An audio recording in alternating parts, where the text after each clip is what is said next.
Alors, on va aller, s'il vous plaît, dans Matthieu. Matthieu chapitre 16.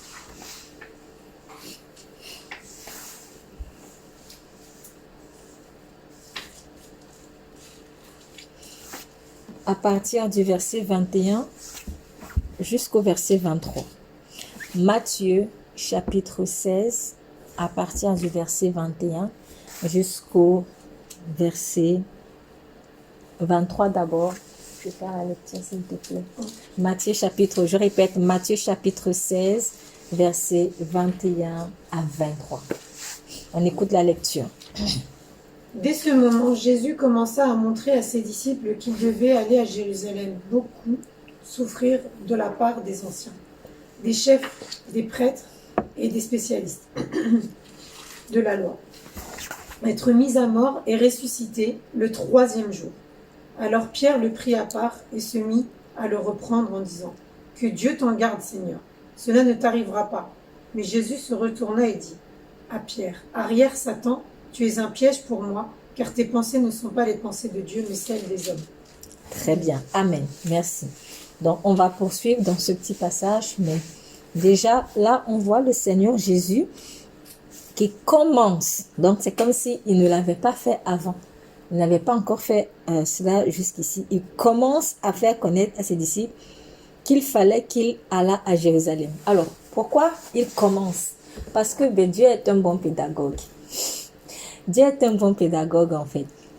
Quand nous nous engageons avec lui, on ne mesure pas toujours, en fait, si je puis dire, le prix à payer, entre guillemets, parce que, à vrai dire, Christ a déjà payé le prix, mais nous avons quand même notre petit prix à payer.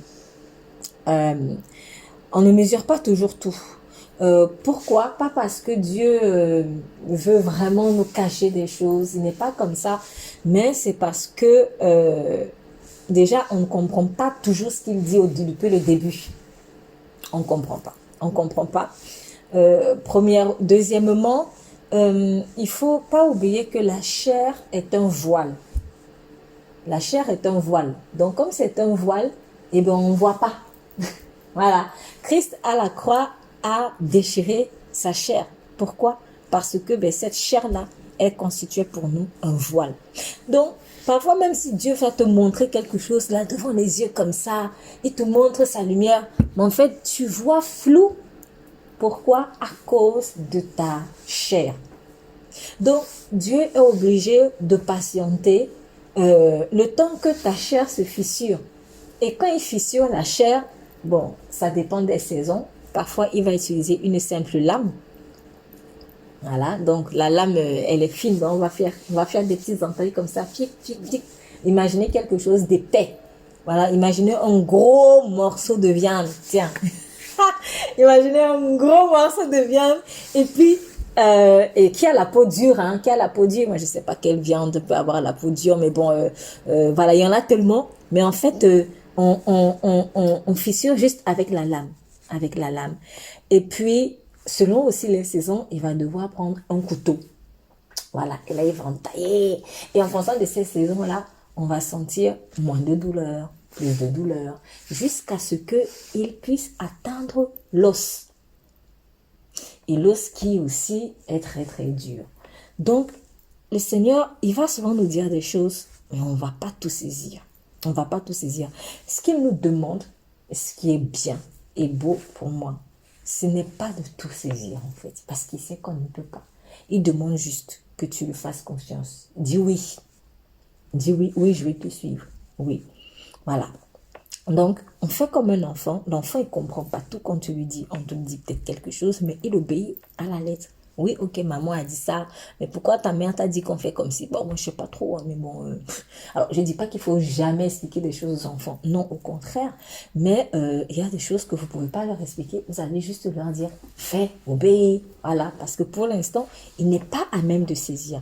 Donc, quand on dit que le Seigneur Jésus commença, alors que ça fait déjà un moment qu'ils étaient en train de marcher, de cheminer avec le Seigneur, ça veut dire que jusqu'ici, il ne leur avait pas révélé encore cet aspect de son appel et qui est aussi un aspect de leur appel, en fait.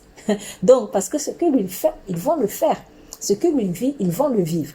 Donc, s'il le dit maintenant, c'est qu'il estime que le temps est venu aussi pour eux maintenant de le savoir. C'est pour dire que c'est Dieu qui détermine à quel moment on est en mesure de comprendre ceci et de faire ceci. Voilà. Donc, souvent la tendance qu'on a à dire, oui, mais moi je ne peux pas encore, ouais, moi je ne comprends pas encore. Parfois, le Seigneur m'a dit, tu ne comprends pas. Comment ça tu ne comprends pas? Parce qu'il estime que de la manière dont il t'a fait cheminer, là maintenant, tu peux comprendre. Là maintenant, tu peux faire. C'est ça en fait.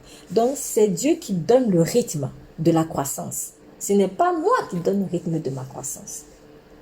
C'est pour ça qu'il y a certaines choses, vous allez vous sentir qu'au début, peut-être, tu pouvais dire, ouais, je ne peux pas faire, je ne peux pas faire, je ne peux pas faire. Et puis, à un moment donné, ça ne passe plus. Avec Dieu, ça ne passe plus en fait.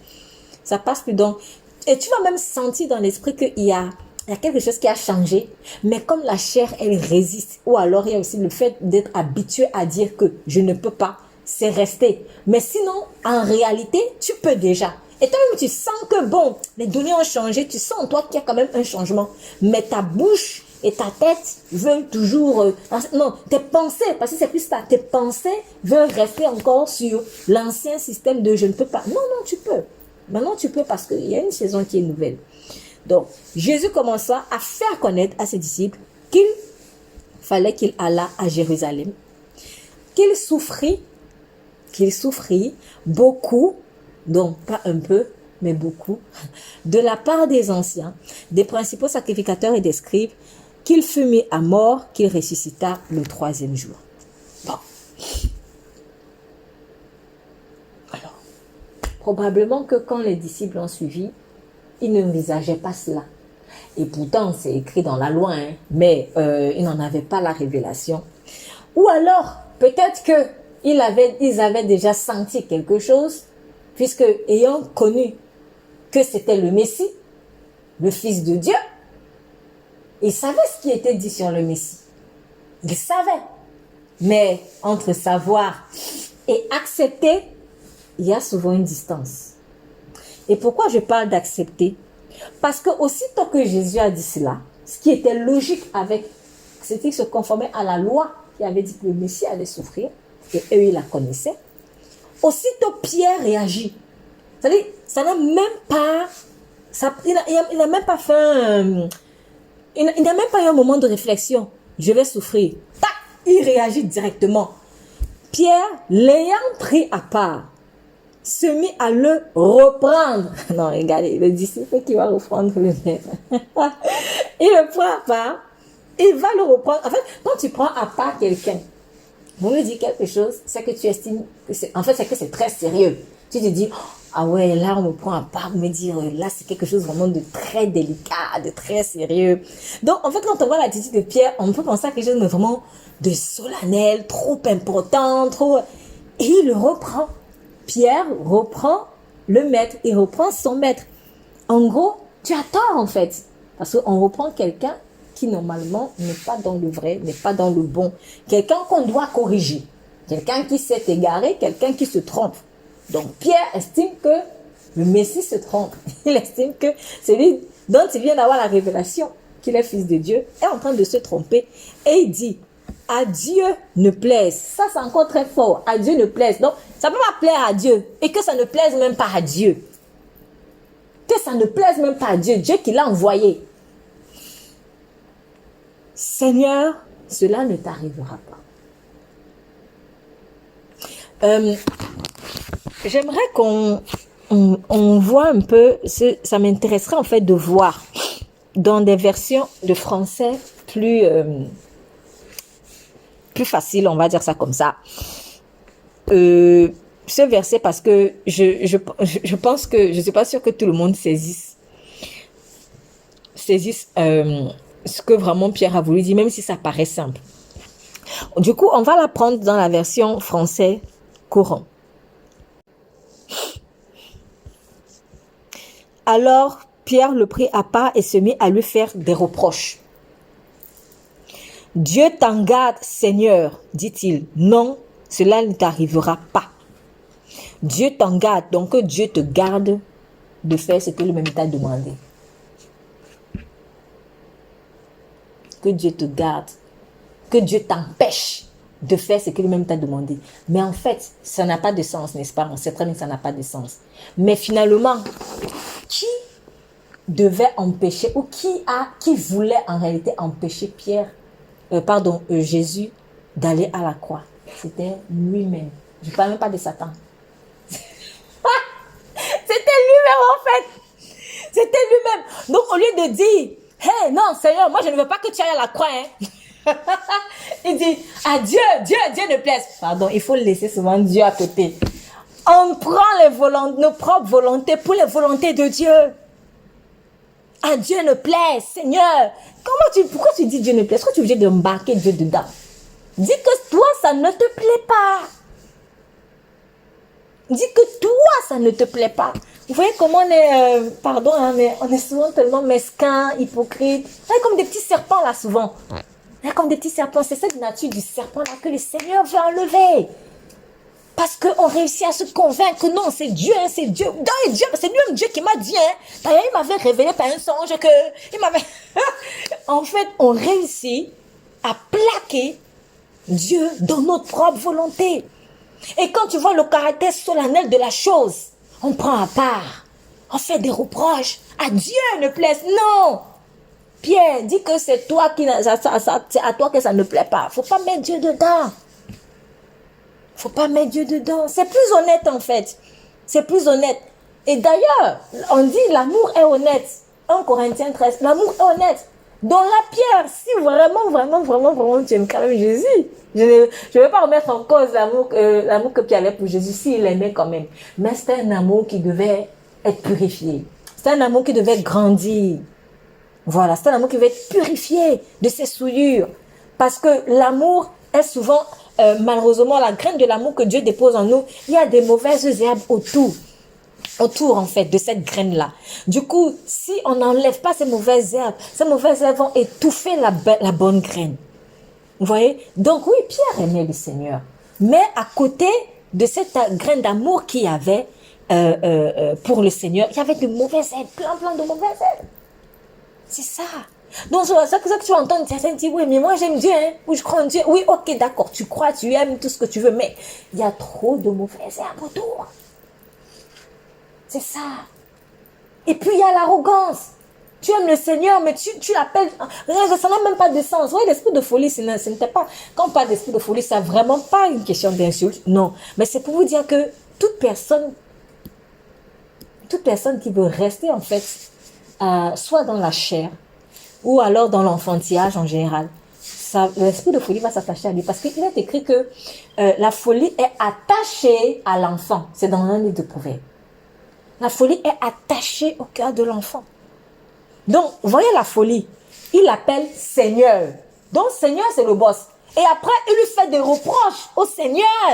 Pour en plus quoi? Pour dire que Dieu, ça ne lui plaît pas. Ça n'a aucun sens. Comment le disciple va reprendre le maître et puis il appelle en plus maître? En gros, moi, je vais t'enseigner et je vais te dire ce que, en fait, tu dois faire. C'est la folie. C'est la folie. C'est la folie. Mais cette folie-là avait une source quelque part. Parce que elle avait la source en fait de cette folie. Non, je ne vais pas la dire maintenant, mais on va le voir après. On va le voir après. Je vais revenir dessus, que je m'en souvienne. Dans la suite, je vais d'abord m'intéresser à la réaction du Seigneur Jésus. Jésus se retournant dit à Pierre, « Arrière de moi, Satan. » En gros, ce n'était pas Pierre même qui parlait finalement. C'était le diable. En fait, on peut vraiment aimer le Seigneur, ou en tout cas avoir un certain amour pour le Seigneur. L'avoir suivi, parce qu'au moment où on parle, la Pierre avait tout quitté aussi, hein, puisque c'est lui qui avait dit à Jésus, et nous avons tout quitté pour toi, qu'est-ce qui nous arrivera en fait? Et c'est là où le Seigneur leur a dit que ceux qui auront quitté père, mère, frères, sœurs, terrain, enfants, etc., pour l'amour de moi, ils recevront dans ce siècle-ci au centuple et dans les siècles à venir. Donc, Pierre avait fait des sacrifices déjà. Tout à l'heure, je disais, je recevais du Seigneur, ne choisis pas les tâches. Ne choisis pas les tâches avec lesquels tu vas plaire Dieu, en fait. Je dis maintenant autrement. Parce que c'est lui qui nous a choisis. Ce n'est pas nous qui l'avons choisi. Et donc, souvent, nous, on fait, oui, mais moi, j'ai déjà fait ci, hein. Moi, j'ai déjà fait ça. Là, on vient de me donner un verre d'eau. Mais c'est que je ressens que je vais avoir soif. Mais si je demande un verre d'eau, c'est pas pour avoir 2 gouttes dedans. Je vais estimer qu'on se moque de moi. Je vais vraiment estimer qu'on se moque de moi. Donc, j'ai demandé un verre d'eau. Est-ce que j'ai précisé la quantité tout à l'heure? Non. Donc, la personne m'a gentiment apporté de l'eau. Et voilà le niveau de l'eau. Dans le verre que moi-même j'ai donné, tiens. C'est moi qui ai donné le verre. J'ai dit, je veux de l'eau. Et elle estimait qu'elle devait le remplir minimum à plus de la moitié. Pourquoi? Parce que ça sert à quoi en fait que moi je demande de l'eau, je donne un récipient et on me donne 2 gouttes. C'est Dieu qui nous donne son esprit. C'est Dieu qui nous donne son manteau. C'est Dieu qui nous donne son onction. Alors, c'est Dieu qui nous donne ses talents. Voilà, aussi. C'est lui qui nous donne ses talents. C'est pas pour qu'on lui rapporte des gouttes. Oui, mais moi j'ai déjà fait ci, hein, Seigneur. Moi j'ai déjà fait ça. Pierre aurait pu dire, moi j'ai déjà sacrifié. J'ai déjà quitté, allez, tiens, j'ai déjà même quitté ma femme, hein. Parce que, bon, il était marié, hein. Faut pas oublier que Pierre était marié. Mais c'est pas facile quand tu es marié d'aller à gauche, à droite, tu suis quelqu'un, tu sais même pas où vous allez être le lendemain, vous dormez peut-être à la Belle Étoile, des choses comme ça. Ta femme, elle est là à la maison, tu vas le voir, je sais pas moi, combien de fois par an. C'est pas facile en fait. Donc, il a quitté ce confort conjugal. Il a quitté son travail de pêcheur. Il ne sait pas comment il va se nourrir, il marche par la foi. Il a quitté plein de choses. Pour lui, il a déjà fait beaucoup. Et c'est ça en fait, cette chose-là, ce fait pour nous-mêmes de juger notre travail. En fait, nous-mêmes, on juge notre travail, ou alors, plutôt on juge notre relation, parce que le travail, c'est accessoire. C'est pas d'abord le travail, le faire. En fait, c'est le cœur même. Nous-mêmes, on juge notre relation avec Dieu. On estime qu'on est déjà à tel niveau. On estime qu'on a déjà assez. On estime qu'on s'est déjà assez donné. Pitié, ne faisons pas cette erreur. Parce que les conséquences de cette erreur, c'est quoi? Arrière de moi, Satan. Donc, c'était plus Pierre qui parlait. Le diable, en fait. Pourquoi? Parce que Satan dit, ah, je me reconnais. Qu'est-ce qui s'est passé au ciel? Mais moi, je suis déjà peut-être un ange de lumière. Je m'appelle Luxféry. Tiens, j'ai déjà ci, j'ai déjà ça. Pour tout ce que j'ai fait pour Dieu, tout ce que j'ai fait pour Dieu, et il veut que moi je me soumette. Ah non! Satan s'est dit qu'il a déjà tout fait. Ouais. Le diable est attiré par l'odeur des attitudes qui lui ressemblent, des attitudes qui l'ont fait chuter. Quand il sent cette odeur en toi, il se dit, ah, porte d'entrée. Si tu reconnais, avant de continuer, si tu reconnais au fond de toi que tu as eu ces pensées-là en fait, que tu as eu des attitudes où tu t'es dit, ben c'est bon en fait, moi j'ai déjà fait ci, ça, c'est assez gros. Il faut que tu te repentes de ça. Vite. Sinon, c'est Satan qui va venir parler par toi. Et tu ne t'en rendras même pas compte. Et chaque fois que ça arrive, au lieu d'être une bénédiction pour ceux pour qui tu as voulu être une bénédiction, tu vas plutôt être une malédiction pour eux. Et c'est toi qui vas souffrir. Parce que quand tu vas te rendre compte que tu as vendu le Fils de Dieu, tu vas avoir mal. Regardez ce qui est arrivé à Pierre. Il s'est retrouvé en train de renier le maître. Ce n'est pas quelque chose qu'il voulait. Mais il s'est retrouvé en train de le faire. Pourquoi? Parce qu'il a laissé Satan utiliser ses pensées. Pourquoi il a utilisé Satan utiliser ses pensées? Parce que d'un côté, il s'est sûrement dit, ça y est, c'est bon. C'est pour cela que ce n'est que maintenant que Jésus leur fait connaître ça. Parce que si le Seigneur peut-être leur disait ça au début, ils n'auraient même pas abandonné ce qu'ils ont abandonné déjà pour lui. Donc, comme récemment on parlait de stations, avec Dieu ce sont des stations. Le chemin, il est plus ou moins long. Et dans le chemin, tu as, en fonction des gens, différentes stations. L'un va avoir 10 stations, l'autre 5, je ne sais pas, 12. 15, 20, 30, 100, peu importe. Mais notre vie, c'est des stations. Donc, quand toi, Dieu t'a donné 10 stations, toi, tu as déjà fait 3 stations, et toi, tu t'arrêtes là, tu te dis, ça y est, c'est bon. Tu te rends même pas compte que tu n'as même pas fait la moitié du chemin. Et on se vante trop vite des exploits qu'on a eu avec Dieu. Moi, j'ai déjà fait ci. Quand un jour, quelqu'un m'a sorti, je lui ai dit que je n'ai pas la foi. La personne, pourtant, le cœur était comme un caillou. Et c'est pas juste que je le dis comme ça, c'est Dieu lui-même qui montre. C'est Dieu lui-même qui a montré que le cœur est comme le caillou. Alors, avec tout ce que tu as fait avec Dieu, comment ton cœur peut encore être le caillou? Donc, il y a des choses que tu n'as pas compris. Soyons humbles. Soyons humbles. Donc, Pierre, sûrement, s'est dit ça. Parce que c'est un être humain comme nous fait de chair. Mais la bonne nouvelle, c'est que si Pierre a finalement été le grand Pierre qu'on connaît aujourd'hui, c'est que toi aussi, tu peux être transformé. Tu peux changer.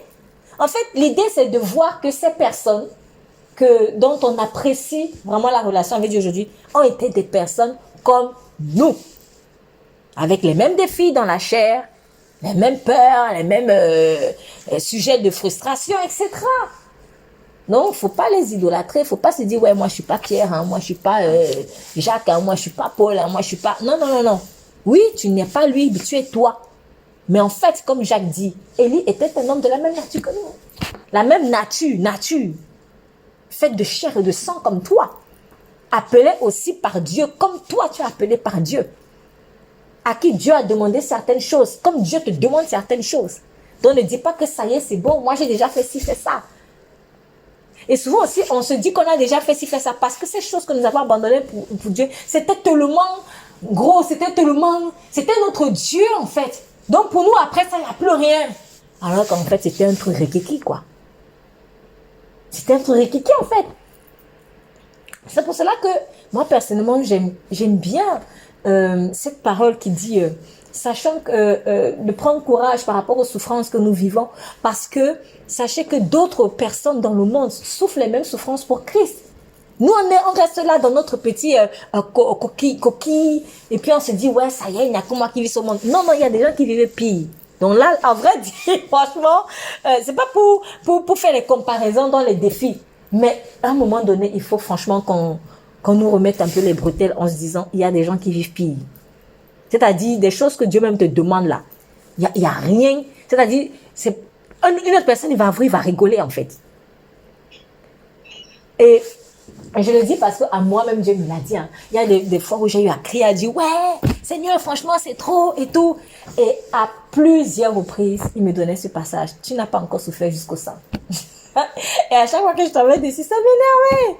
Parce que j'étais là, je voulais crier, j'attendais sa consolation. Ouais, qu'il me dise, ouais, c'est vrai, hein, vraiment, tu as souffert pour moi, hein, mon enfant. Et il me dit, tu n'as pas encore souffert jusqu'au sang. Donc, c'est comme pour dire, mais tu cries quoi en fait? Ce que je t'ai demandé, c'est le b.a.-ba. Et c'est aussi un autre problème, une autre raison pour laquelle, justement, on peut se retrouver dans l'attitude de Pierre, c'est que, malheureusement, après, il y a deux sens quand même. Hein. Il y a deux extrêmes. C'est que d'un côté, on a, je ne sais pas si je puis dire, l'évangile est sous certains cieux. Pas sous d'autres cieux, mais sous certains cieux. L'évangile était un peu trop biaisé. C'est-à-dire que pour beaucoup de chrétiens, en cette ère-ci, en fait, ils ne prennent pas conscience de la gravité de l'engagement avec Christ. Il faut savoir que à cette époque de l'église primitive, mais il n'y a pas que l'église primitive, parce que je vous assure, si je vais donner cash des pays, hein, là on est peut-être en France, tu aurais donné ta vie à Christ en Irak, les enjeux n'auraient pas été les mêmes. Le chrétien qui donne sa vie en Irak là, le chrétien qui donne sa vie en France, je vous assure, les enjeux ne sont pas les mêmes. J'ai écouté très récemment les témoignages d'un serviteur de Dieu qui parlait du témoignage de notre serviteur de Dieu. Il s'est retrouvé, je ne sais plus dans quel pays, mais un pays où la persécution des chrétiens, c'est à outrance. Donc les gens se cachent. On n'a pas le droit d'avoir une Bible. Du coup, ce pasteur était invité dans cette église cachée. Je ne sais pas où il se cachait, mais c'était des souterrains. C'était dans les souterrains. Il est arrivé dans l'église, personne n'avait la Bible. Mais chacun connaissait la Bible, il s'était organisé. Toi, tu vas maîtriser Psaume. Toi, tu vas maîtriser Matthieu. Toi, tu vas maîtriser le livre des Proverbes. C'est-à-dire que, comme on n'avait pas le droit d'avoir des Bibles, l'église avait, il y avait beaucoup de personnes, mais l'église avait une seule Bible. Imaginez une seule Bible pour tout le monde. Pourquoi? Parce qu'il fallait cacher. Donc, on se passait la Bible. C'est-à-dire, on te dit par exemple, si j'ai bien compris, hein, toi, en gros, j'imagine ils ont fait genre, toi, pendant une semaine, tu vas voir la Bible, tu nous récites Matthieu là. Donc, toi, ta charge, c'est Matthieu. Un autre, après, il passe à l'autre. Toi, tous les psaumes. Du coup, qu'est-ce qu'on faisait quand le pasteur lui prêchait, en fait? Quand on avait besoin d'une référence, celui qui avait la responsabilité du livre des psaumes, il donnait le passage. C'est grave. Et quand ce pasteur est venu, il a dit, mais en fait, moi, je ne sais même pas ce que je fais ici à la chaire parce que c'est vous qui devez m'enseigner. Les gens maîtrisaient la parole sur le bout de toi. Ils n'avaient pas la Bible. Parce qu'on te voit avec la Bible dehors, tu es mort. On te tue. Et nous, on a parfois la Bible et reste là. Ou alors, en fait, on ne voit pas l'enjeu du sang. Voilà. Vous voyez? Parfois, on ne voit pas l'enjeu du sang parce qu'on n'a pas donné vie à Christ dans certains contextes. Allez en Chine. Allez en Chine et vous verrez vraiment ce que c'est qu'un chrétien. Je vous assure. Alors, ce n'est pas maintenant pour qu'on culpabilise. L'idée n'est pas de culpabiliser. À chacun son fardeau. Mais en fait, l'idée, c'est de dire il faut aussi qu'on arrête d'idolâtrer nos souffrances. On arrête d'en faire des montagnes. Parce que franchement, pense à ceux qui souffrent sous d'autres cieux. Et prends courage par rapport à ça. Si le Seigneur a dit, prenez courage parce que d'autres souffrent de la même manière. Et voire plus. Mais c'est pour que tu arrêtes de trop pleurer sur ta souffrance, de trop voir ça comme si, j'ai déjà trop fait. Non, mais tu n'as pas fait grand-chose. Hein. Tu ne te rends pas compte, tu as la station 3 en fait. Donc Pierre s'est dit, ça y est, c'est bon, moi j'ai donné ma vie au Messie, donc c'est fini. Pierre, il manque quelque chose. Je vais aller à Jérusalem. Je vais souffrir, et beaucoup. Et pas de la part de n'importe qui. Des anciens, des princes, des scribes, c'est-à-dire des personnes vis-à-vis de qui on a généralement peur. Sachant que Pierre particulièrement, c'était pas un lettré. Donc, une personne qui n'est pas lettrée, il y a souvent ce sentiment d'infériorité vis-à-vis de la personne qui est lettrée. Voilà. Tu as du mal à contester, tu as du mal à t'affirmer, tu as du mal à te positionner, parce que tu te dis, moi je ne connais pas la lettre. Donc, c'est très difficile. Parce qu'avant d'être mis à mort par le lettré, il y aura d'abord un échange, une confrontation avec le lettré. Et là, beaucoup se sont peut-être dit, ou quelqu'un comme Pierre va se dire, moi, je vais gagner l'échange comment? Je vais argumenter comment? Je n'ai pas la force de parler avec un scribe. Donc, il y a déjà cette mise à mort à soi. Et en plus, ça ne s'arrête pas là. Il y a la mise à mort physique. C'était la peur de Pierre et non pas Dieu. C'était la peur de Pierre de suivre le chemin de Christ qui lui avait fait réagir comme ça. Pierre a eu peur de payer le prix. Il a eu peur de prendre ses responsabilités en tant qu'apôtre. Ici, lui particulièrement, puisque lui, il était apôtre, mais ça concerne tout le monde, même pour celui qui n'est pas apôtre, parce que chacun son appel. Bon, après, Dieu ne va pas demander à tous les apôtres peut-être de se laisser tuer physiquement, mais ce que Dieu te demande, toi, en tant que son témoin, il faut que tu l'acceptes. Et souvent, notre âme, notre subconscient, le temps que ça arrive dans la pensée, il y a un cheminement, mais le subconscient ou l'esprit, ton esprit a déjà senti que, hey, non. Donc ça va être comme ça. Et puis, il s'arrête. Il t'arrête vite. Et avec maintenant la mesquinerie, on vient mettre Dieu dedans. Ouais, à Dieu ne plaise. Non. Si c'est ton chemin. C'est que c'est la peur de vivre la même chose que celui qui t'a devancé en fait. Parce que ici, Jésus ne faisait que devancer ses disciples. Donc l'esprit de Pierre a senti que il devait En fait, il allait vivre ce que Jésus allait vivre, que Jésus ne faisait que les devancer. Et là, la chair a dit non, moi je ne veux pas. Et du coup, c'est ça qui s'est passé en lui. Et c'est pour cela qu'il a réagi comme ça. Mais le problème est que la nature aurait du vide. Donc, puisque ce n'est pas... Là, tu te dissocies de Jésus, il faut qu'un nouveau maître entre. Et ce nouveau maître-là, c'est Satan. C'est automatique. En vrai, ça ne perd pas de temps, en fait. Parce qu'en même temps, Dieu t'appelle, en même temps, le diable te guette. Il est là dans ce dit, désobéis, l'attends. Dès que tu manifestes ta peur là, dès que tu acceptes, parce que c'est même pas juste manifester, on peut avoir peur, mais en fait il s'agit d'aller au-delà de nos peurs. Mais dès que tu as fait ton choix, parce que là Pierre avait fait son choix, son choix c'était non. Il n'est pas qu'il a dit avec la bouche, mais au fin fond de lui là, il avait dit non, moi je ne vais pas aller mourir comme ça. J'ai déjà trop fait. Et cette odeur là, le diable la reconnaît. Le diable s'est dit non, moi j'ai déjà trop servi Dieu, j'ai déjà trop adoré. Alors là, me demander de me soumettre à un homme, non, c'est pas possible, quoi. C'est pas possible.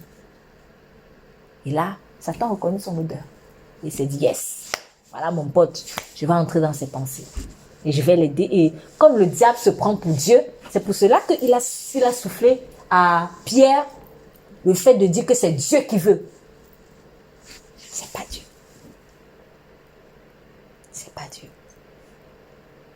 Si tu as peur de payer le même prix que celui qui t'a devancé, alors que Dieu te demande de payer ce prix-là, tu vas ouvrir une porte à Satan sans t'en rendre compte. Et pourtant, tu aimes quand même le Seigneur, comme Pierre aimait le Seigneur. Donc, il faut lâcher prise sur ses peurs. Ou alors, aller au-delà des peurs. Parce que la peur, elle sera toujours là. Mais tu dois aller au-delà de tes peurs. Christ a montré le chemin. Il y a quelqu'un qui t'a devancé. Au lieu de faire... Vous voyez là, il y a un mot qui me vient, la fausse compassion. Parce que c'était ça que Pierre exprimait en fait. Pierre agissait comme s'il avait compassion de Jésus. Non, cela ne t'arrivera pas. Comme s'il se préoccupait en fait du Seigneur Jésus. Mais en fait, c'était une fausse compassion. C'était hautement satanique, carrément. Parce que c'est pas notre démon, hein. C'était pas notre démon qui est venu toucher Pierre ici, c'est carrément Satan lui-même. Le prince des ténèbres, directement. Vous voyez, c'est grave, hein. C'est grave. Donc, derrière des choses mignonnes, derrière certaines compassions, c'est carrément le diable. Faisons attention. Donc, si tu as peur de suivre le chemin de celui qui t'a devancé, alors que Dieu t'appelle à le faire, moi je pourrais préciser, alors que Dieu t'appelle à le faire, tu risques d'ouvrir la porte à tes pensées au prince des ténèbres directement. Et pourtant, tu croiras que tu es dans la compassion pour l'autre. Sûrement que Pierre s'est dit non, parce que Jésus, quand même, franchement, Jésus avait été beaucoup persécuté. Hein.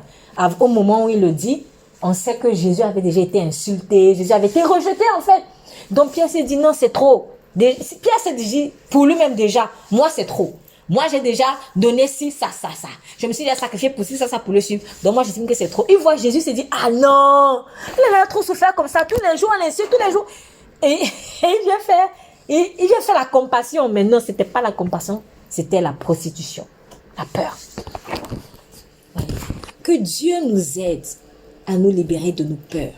Père, au nom puissant de Jésus, nous te prions que nous puissions discerner entre les pensées animées par la peur de te suivre, la peur de porter notre fardeau et les pensées de la fausse compassion quand on voit quelqu'un qui souffre pour toi, quand ça nous fait peur. Seigneur, aide-nous à discerner cela, mais surtout aide-nous à t'obéir, car c'est l'obéissance qui fera la différence, c'est l'obéissance qui va nous donner le discernement. Nous t'en supplions au nom puissant de Jésus. Seigneur, même dans les intercessions qu'on fait pour les autres, tu nous demandes d'intercéder les uns pour les autres. Oui, que nous ayons un cœur d'intercession, mais que dans l'intercession, dans la mesure où tu appelles une personne qui intercède pour un autre, à faire la même chose que cette personne pour qui elle intercède, je te prie que nous soyons honnêtes, qu'on ne se cache pas derrière un ministère d'intercession ou derrière tout autre, un soutien qu'on peut apporter même à cette personne. Le soutien, c'est une bonne chose, mais tu nous demandes plus, tu nous demandes d'aller plus loin, tu nous demandes carrément de vivre les mêmes choses. Aide-nous à obéir, Seigneur, nous t'en supplions, afin que l'ennemi ne vienne pas prendre possession de notre cœur, de nos pensées, et faire tomber comme un château de cartes tout le travail que tu as déjà opéré en nous, Seigneur. Je te remercie parce que quand tu nous dis la vérité, c'est parce que tu tiens à ce que tu as déjà bâti en nous, Seigneur. Alors, tu as dit, chassez les renards, les petits renards qui viennent ranger les vignes. Que ces renards de la peur, qui sont tout petits, qui sont subtils, au nom puissant de Jésus-Christ, qu'ils soient démasqués et que nous acceptions de les chasser, d'y renoncer et d'aller au-delà de nos peurs, au nom puissant de Jésus. Amen. Le Seigneur dit, tu mets en scandale. Mais Jésus se retournant dit à Pierre, arrière de moi Satan, tu mets en scandale. Donc en gros, en fait, tu veux me faire chuter. Voilà. Vous voyez, quand je disais tout à l'heure que la personne même que tu aimes, en fait, quand tu ne veux pas suivre son chemin, et que Dieu t'appelle à suivre, tu vas finalement être une occasion de chute. Tu vas la faire chuter. C'est ce que Satan voulait en fait. Il voulait faire chuter Jésus en passant par Pierre. Il n'est pas allé chercher n'importe qui. Hein. Il est allé chercher vraiment une personne que Jésus aime. Et quelqu'un qui lui était très proche. Parce que on est plus attentif à une personne qui nous aime, qu'on aime déjà, et qui nous aime aussi, qu'une autre personne en fait. Le diable est mauvais. Il est très très mauvais. Donc, soyons vigilants. Il dit, tu mets un scandale, en gros, tu veux me faire chuter. Tes pensées ne sont pas les pensées de Dieu. Pourquoi il dit tes pensées ne sont pas les pensées de Dieu? C'est pour remettre Pierre à sa place, puisqu'il a il a invoqué Dieu dans ses propos. En gros, je suis en train de dire, non, il ne faut pas invoquer Dieu, c'est pas Dieu là. C'est pas Dieu qui pense ce que tu penses. Mais c'est l'homme. Et quand l'homme, en fait, se prend pour Dieu, en fait, Satan devient le prince. C'est ça, en fait. C'est pour ça qu'il dit, tes pensées, il dit, Satan, tes pensées ne sont pas les pensées de Dieu, mais celles des hommes. Mais l'homme qui a chuté, en fait. L'homme qui a chuté. Chaque fois qu'on va privilégier l'humanisme au lieu de l'amour de Dieu, en fait, on laisse la place à Satan. Donc, l'homme ne doit pas être notre idole. L'homme ne doit pas être notre idole. Il ne faut pas avoir peur de l'homme. Et en parlant de ça, ça me permet de faire la transition sur un autre aspect du message, mais nous sommes toujours dans la suite du message, hein, bien sûr. Dans le livre de Matthieu, chapitre 10, Matthieu chapitre 10. Donc je disais, il ne faut pas craindre l'homme. Parce que lorsque tu vas craindre l'homme, en fait, tu agis, et tu rentres dans le camp du diable en fait. Il est écrit, à partir du verset, à partir du verset 16. Donc je suis dans Matthieu chapitre 10. Elle l'a trouvé. J'ai besoin de ça. Okay. Matthieu chapitre 10. Donc je répète, Matthieu chapitre 10. À partir du verset 16. Matthieu chapitre 10. Pardon. À partir du verset 16. Matthieu, chapitre 10. On va faire une lecture un tout petit peu longue, donc je vais demander à chacun de lire une portion. Je vais commencer et après je vais m'arrêter, je vais demander à une autre personne, à toi aussi. C'est bon? Ok, très bien. Voici, je vous envoie comme des brebis au milieu des loups. Soyez donc prudents comme les serpents et simples comme les colombes. Donc Dieu est conscient que là où il t'envoie, c'est dangereux. Il est en train de parler d'hommes, mais des hommes qui ont un peu un esprit de loup en fait. Il parle à ses disciples, à ceux qui le suivent. Soyez prudents comme des serpents, simples comme des colombes. Donc, simple comme des colombes, ça veut dire quoi? Il ne faut pas avoir l'esprit mesquin. Il ne faut pas avoir un esprit mesquin. Mais prudent comme le serpent, parce que s'il y a l'une des choses positives qu'on peut quand même reconnaître au serpent, c'est qu'il est prudent. La prudence est une fille de la sagesse. Il ne faut pas être naïf. Il ne faut pas être naïf. Avant de continuer, je vais raconter une petite histoire qui m'est arrivée hier. C'est un peu bizarre comme témoignage, mais c'est pour vous dire que dans le combat spirituel, on doit vraiment être prudent. J'étais en train de manger et puis il y a une personne donc qui était là là où je mangeais dans la pièce et qui est venue et qui tournait et j'ai l'impression en fait que la personne cherchait à manger, elle avait faim et qu'elle n'en avait pas. C'est l'impression que ça donnait. Donc naturellement j'ai envie de faire quelque chose. Et puis je me suis souvenu, aussitôt je me suis quand même souvenu que ces derniers temps on a eu un combat par rapport à la fausse compassion. Donc, sur le coup, je me suis dit, tiens, c'est très très bizarre, mais est-ce qu'il fallait, par hasard, il faudrait pas que je m'abstienne? Donc, il y a les pensées qui ont commencé à s'agiter en moi. L'une qui me disait, ouais, faut aider celui qui a faim, faut donner à manger. Bon, déjà, c'est pas comme si la personne est mon ennemi, non, parce que moi, je aucun problème avec la personne. Mais si même ton ennemi a faim, tu dois lui donner à manger. À plus forte raison, quelqu'un qui n'est pas ton ennemi, en fait, tu dois donner à manger si la personne a faim et que, voilà, elle n'aurait pas.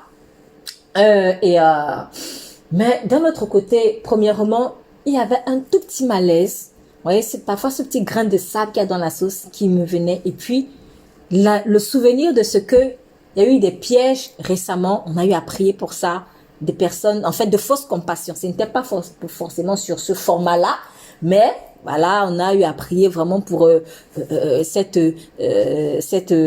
pièges que l'ennemi tend en venant vers toi, en faisant comme si, oui, vraiment, il est la victime et tout ça.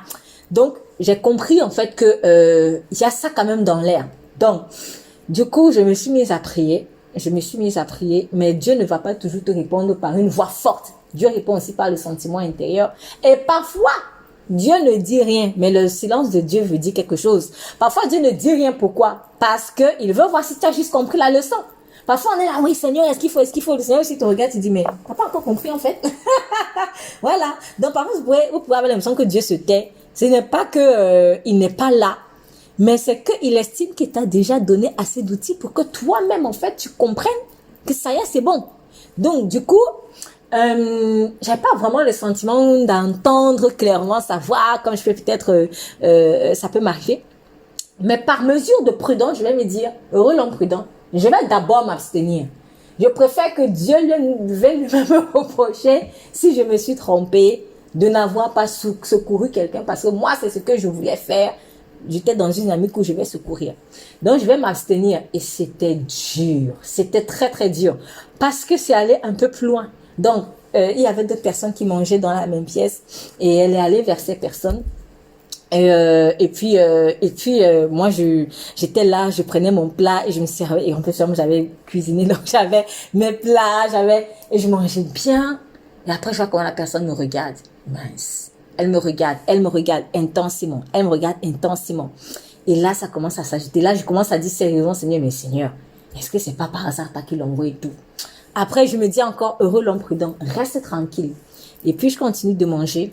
Et je me suis dit, de toute manière, Dieu est bon. Dieu sait que... en fait, c'est Dieu qui juge nos cœurs. Bon, c'est pas que moi, je vais me juger. Si je me suis trompée, il saura comment me reprendre, en fait. Mais quelque chose quand même me poussait à rester prudent. Et ça s'est encore intensifié. La personne est venue carrément à côté de moi, dont j'étais assise là, et la chaise était ici. Elle a pris une chaise, elle a tiré la chaise à côté de moi, et a commencé à me regarder comme ça.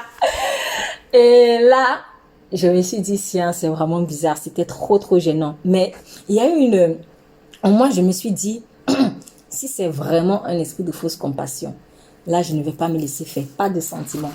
à ce moment-là, en fait, à ce moment, ça commençait un peu à me déranger. Parce que j'avais l'impression que j'étais particulièrement visée alors que je n'étais pas la seule autour. Et j'ai continué de manger normalement après avoir prié. J'ai continué de manger normalement. Et là, la personne commence à faire, bon, excusez-moi, mais j'ai envie d'imiter. J'ai l'impression que c'était pas elle en fait. J'ai vraiment l'impression que c'était un démon. Et vous voyez un peu comme les esprits méchants, quand ils se sentent vaincus, ils commencent à rire, ils rient jaune en fait. Mais c'était vraiment un rire bizarre. Et en fait, c'est comme si Dieu exposait quelque chose. Dieu exposait quelque chose. Je me suis dit, ça, c'est pas normal. C'est pas elle qui rit. Bon, là, par contre, dans l'esprit, j'ai discerné que c'était pas la personne. Et pourquoi, en fait, un démon rigolerait comme ça, en fait? Ça, en fait, j'ai le sentiment vraiment d'une rigolade, mais une rigolade de parce qu'il est vaincu. Et comme Dieu est bon, que ça ne suffisait pas, il y a une autre personne qui est entrée dans la même pièce et qui lui a dit, ah, tiens, je vais t'offrir quelque chose. Tiens, elle lui a donné du temps. Non, non, je veux pas. Je pense avoir faim. On dirait que tu as faim. Je vois un pouce. Je vois un pouce à ma case. On dirait que tu as faim. On t'a proposé du thé. Encore un pouce. On t'a proposé du thé, du temps. Tu ne veux pas. Et tu es venu t'asseoir à côté de moi en regardant mes plats comme ça. C'est un démon en fait. Comme hier nous avons une victoire, le diable voulait arracher la victoire en me poussant à semer là où il ne fallait pas semer. Ne donnez pas les perles aux pourceaux. Ne faites pas, comment on dit ça? Il ne faut pas faire les choses, vouloir montrer que tu es trop gentil. Donne par l'esprit. Si j'avais donné, il me serait arrivé un truc bizarre. Hier, nous avons remporté une victoire. Le diable est un mauvais perdant. Il va toujours tout faire pour te ravir ce que Dieu a déjà donné comme manteau. Parce que quand on a une victoire, c'est un nouveau manteau qui t'est donné en fait.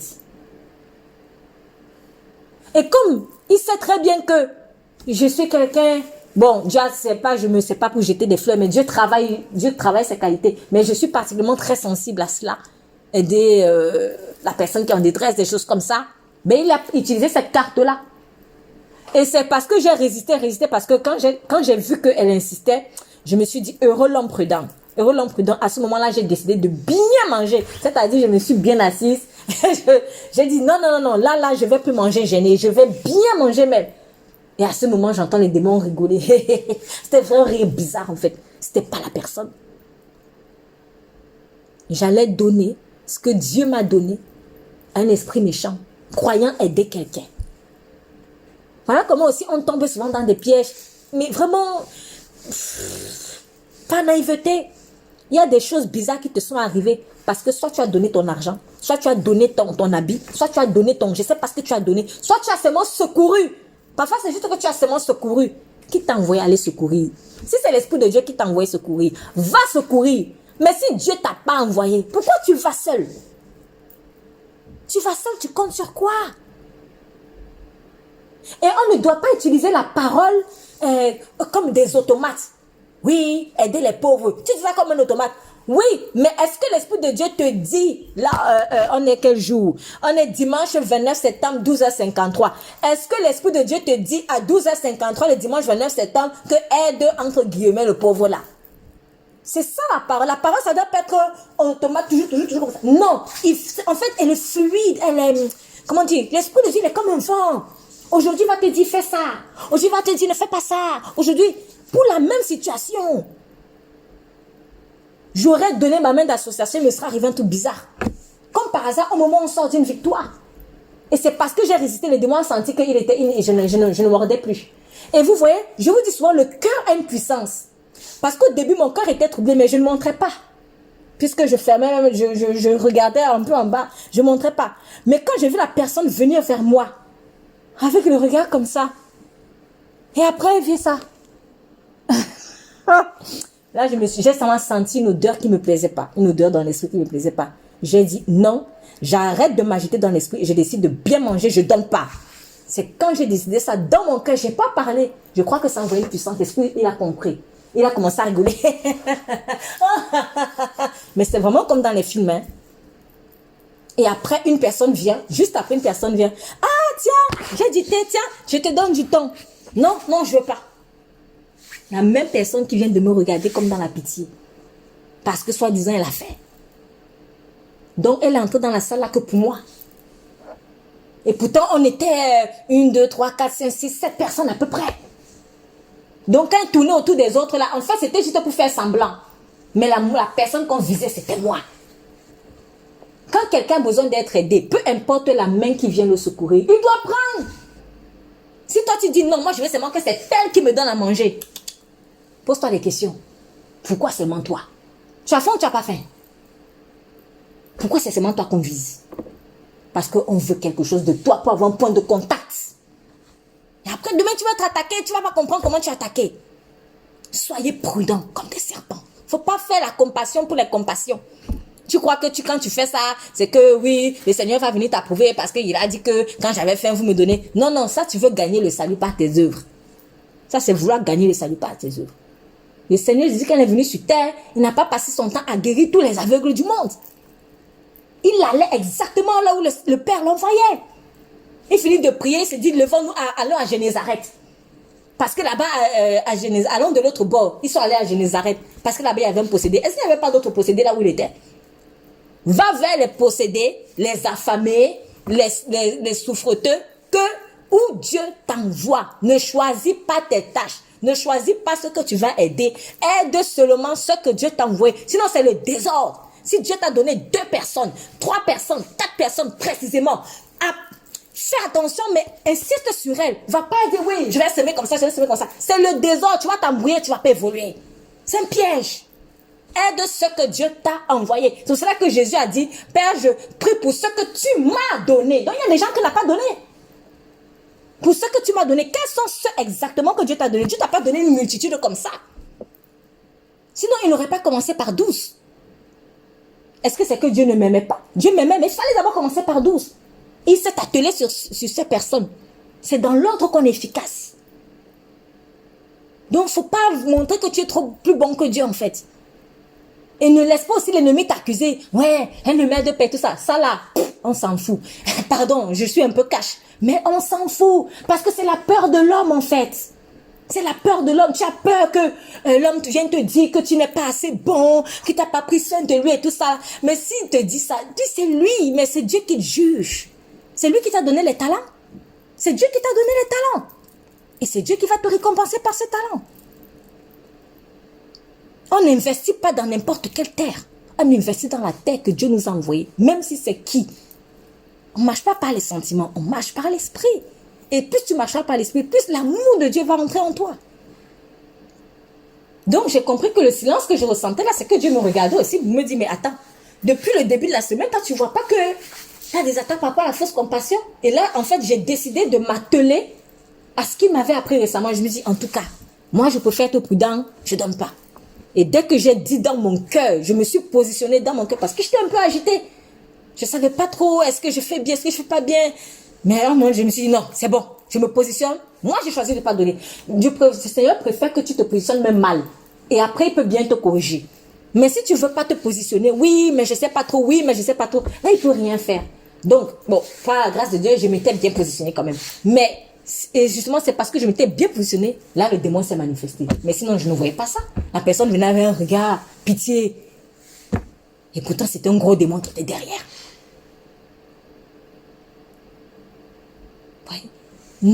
La vraie compassion, c'est celle qui est inspirée du Saint-Esprit. Parce que tu ne peux pas aimer les gens plus que Dieu.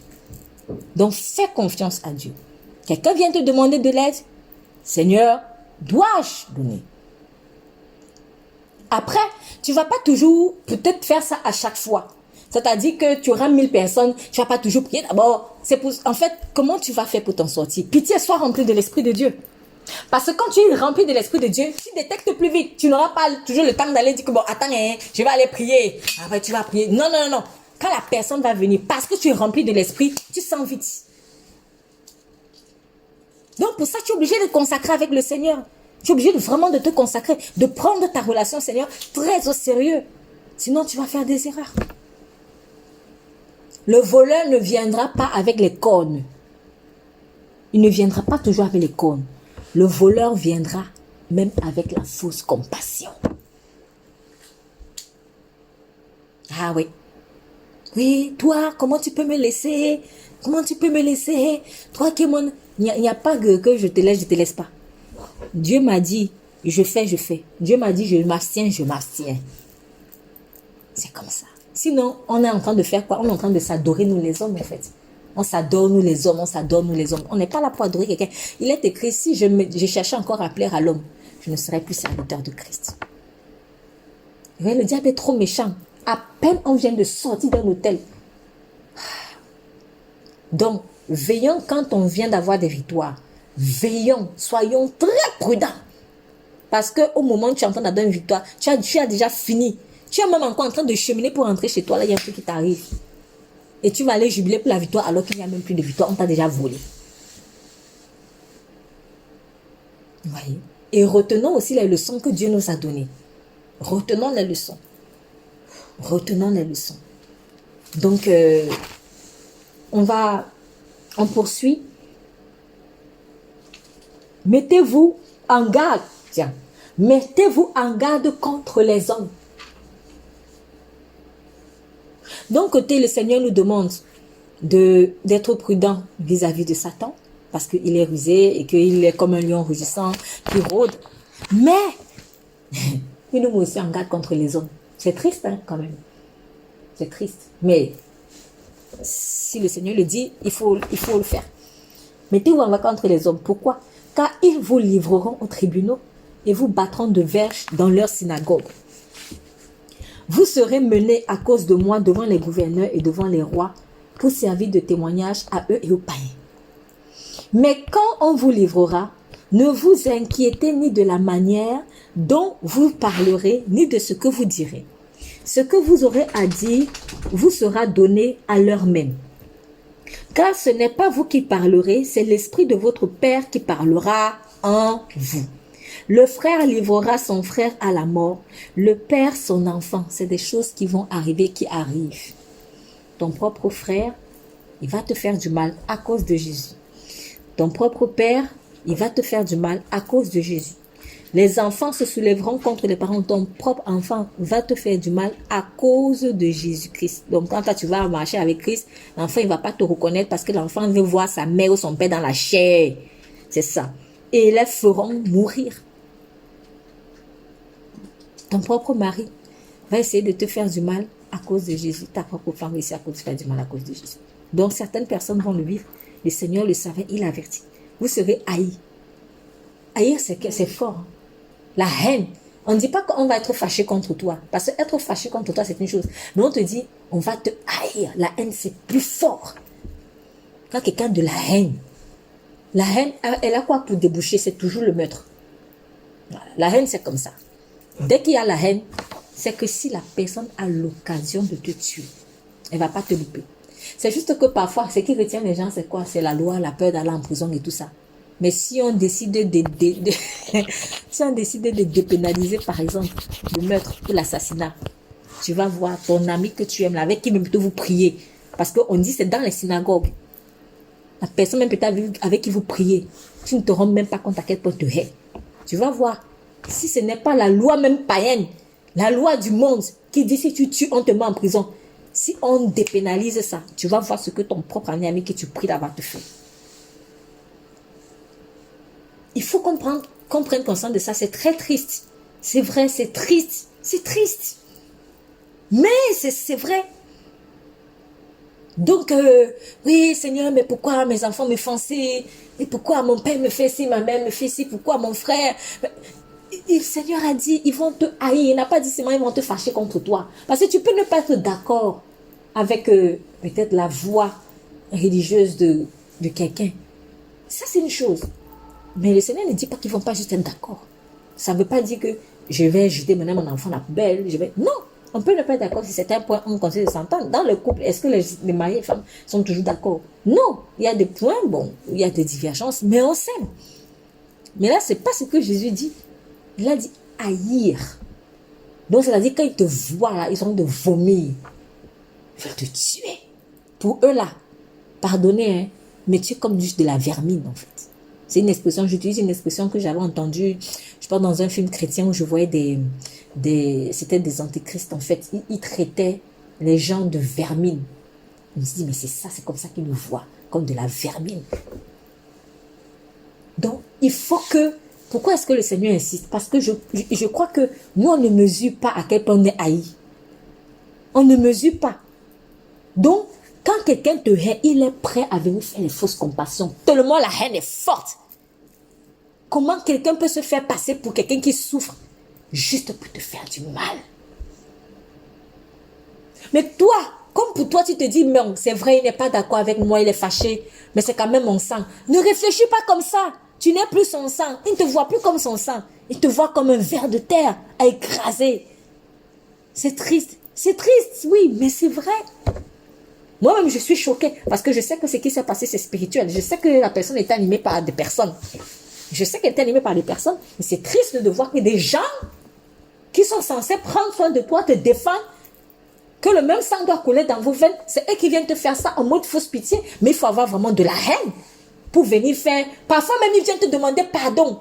Mais il ne vient pas te demander pardon parce qu'il s'est repenti. Donc, comment on dit ça? Le niveau de haine est trop fort. Vraiment, j'ai compris mes erreurs. Je te demande pardon, vraiment, Dieu m'a touché. Dieu m'a jamais touché, Dieu l'a jamais touché. C'est parce qu'il sait que comme tu vas faire les pitiés, comme il connaît quand même ton cœur, dès que tu vas l'embrasser, ne soyons pas naïfs.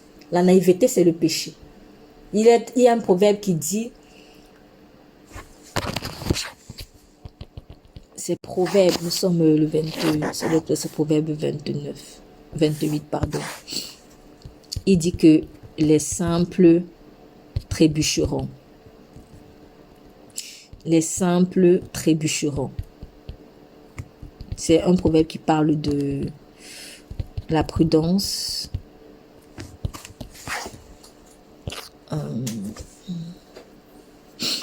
Non, c'est l'esprit de moi. Alors, on va. Proverbe. Est-ce que c'était proverbe 28? Voilà. Proverbe 27 plutôt. Ça tombe très bien parce que justement on parle de prudence. Proverbe 27 verset 12. Proverbe 27 verset 12, je lis.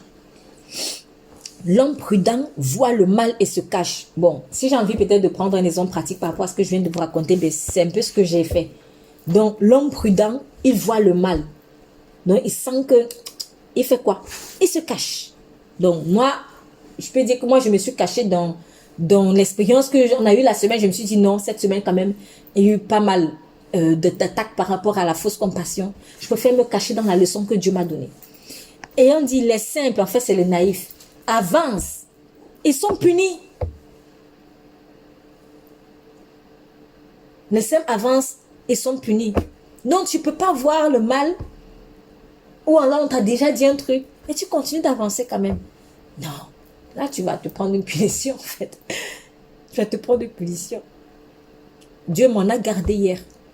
Et je souhaite vraiment que, je sais pas, parce que je me dis, je serai peut-être pas la seule, mais soit vous avez même déjà vécu des trucs comme ça, soit ça va arriver très bientôt.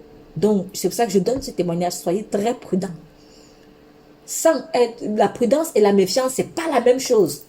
C'est pas la même chose. La méfiance, elle vient des peurs.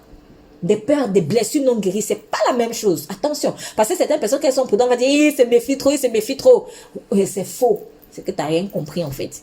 La prudence et la méfiance, c'est pas pareil. La prudence est fille de la sagesse. La méfiance, en fait, quand on est prudent, on se méfie. On se méfie de quoi? On se méfie de ce qui est mauvais. Et ça, c'est bon. Mais se méfier de ce qui est bon, alors là, là, par contre, c'est fou. Là, par contre, c'est fou. Donc, se méfier à outrance, là, c'est pas bon. Ça, c'est le résultat de blessures non guéries. Mais la prudence, il le faut. Les vierges sages, quelle était leur principale qualité? On a parlé de prudence, non? Par prudence, elles ont pris l'huile. Si tu n'es pas prudent, tu risques de louper le royaume. Soyons prudents. Soyons prudents. L'homme prudent voit le mal et se cache. Les simples avancent et sont punis. Voilà, donc on est puni, ça veut dire qu'on est puni à cause de notre naïveté. La naïveté, c'est un péché. C'est un grand, grand péché en fait. Même quand on parle de la femme étrangère, vous vous souvenez, l'homme qui est pourchassé par la femme étrangère et qui l'embrasse, ben, en fait, on dit qu'il a suivi naïvement. Il a suivi naïvement. La femme étrangère, elle piège par la naïveté. Elle cherche le naïf. Le naïf, c'est l'ignorant. Oh, mon peuple périt comment? Faute de connaissance. Dans la naïveté, ça vient des ténèbres. Il ne faut pas tomber dedans. Retenons bien ce proverbe. La prudence, ça te sauvera. La naïveté, que malheureusement certains qualifient d'innocence. Non, en tout cas, moi, je suis innocent. Non, non, non, non. L'innocence, c'est celui qui était purifié par le sang de Jésus. C'est ça le vrai innocent. Mais beaucoup, sous prétexte d'innocence, ils sont naïfs. Ils ne veulent pas connaître parce qu'ils ne veulent pas prendre de responsabilité. C'est ça. Ils veulent rester enfants parce que comme ça, ils vont dire non, moi je suis prudent. Non, non, c'est pas la prudence, ça c'est la peur, la lâcheté. Donc définissons bien les choses. Donc le Seigneur a dit, ils vont te haïr. Accepte ça. Accepte ça. Ils vont te haïr. Tout le monde, ça ne va pas être leur cas. Hein. Attention, je ne suis pas en train d'en faire une loi. Mais certaines personnes, c'est ce qu'ils vont vivre avec leurs proches. D'autres, Dieu leur a fait grâce que même si leurs proches, soit leurs proches ont accepté leur foi, gloire à Dieu pour eux, ils ont d'autres défis. D'autres, leurs proches n'ont pas, peut-être pour l'instant, accepté leur foi, mais ils continuent de les aimer. Donc, ça va, gloire à Dieu pour ça. Mais d'autres, leurs proches les haïssent. Ce n'est pas une colère simple, c'est qu'on te hait. Quand on hait quelqu'un, on veut le tuer. Tu n'es plus son enfant, tu n'es plus sa femme, tu n'es plus son mari, tu n'es plus son père, tu es de la vermine à écraser. C'est comme ça que lui te voit. Prends conscience de ça. Quand tu sais donc que des gens comme ça te pourchassent, fais attention. Fais attention à la fausse compassion. Sinon, c'est que tu ne t'aimes pas toi-même. Donc, soyons prudents. Il dit, vous serez haïs de tous à cause de mon nom. Mais celui qui persévérera jusqu'à la fin sera sauvé. Donc, persévère, c'est vrai, c'est dur. Ça fait plaisir de se sentir aimé, détesté par des proches. Ça ne fait pas plaisir, mais persévère jusqu'à la fin, tu seras sauvé. Quand on vous persécutera dans une ville, fuyez dans une autre. Fuis. Coupe les ponts, va-t'en. Si tu sens qu'on envers ta vie, il ne faut pas faire les King Kong en fait, il faut partir. Fuis dans une autre ville. Il y a des choses que Dieu nous a demandé de fuir. Fuir l'impudicité. Par exemple. Ça aussi, il dit fuyez. Les fardeaux de Jésus, nous, on doit les porter. Voilà. Les fardeaux de Jésus, nous, on doit les porter parce que je sens qu'il faut que j'adopte ces précisions. Parce que certains vont comprendre qu'il faut que je fuis maintenant les persécutions. Il y a une nuance. Il ne faut pas fuir la persécution qui vient du fardeau de Jésus que tu dois porter comme Pierre a voulu fuir. Ce n'est pas ce que Jésus demande de fuir. Cependant, ce qu'il faut fuir là, c'est quand la persécution là va court-circuiter ton appel. C'est-à-dire tu es déjà vraiment dans ton appel et on veut t'enlever la vie pour court-circuiter ton appel. C'est ça. C'est comme avec Paul. Oui, l'apôtre Paul. Paul devait aller à Rome. Paul devait aller à Rome. On a tout fait pour qu'il n'aille pas à Rome. Satan s'est levé pour qu'il n'aille pas là-bas parce que le diable ne voulait pas qu'il prêche la parole à César. On a persécuté Paul à Jérusalem, juste avant d'aller à Rome. On a persécuté à Jérusalem. Dieu l'a fait fuir. Pourquoi? Parce qu'il devait aller mourir à Rome. Donc, il ne va pas à Rome juste pour être libre de la persécution, mais il va à Rome pour aller mourir là-bas. Il quitte une persécution pour aller à une autre persécution. Donc, il faut discerner la persécution à fuir et la persécution acceptée. Vous voyez, encore une question de discernement.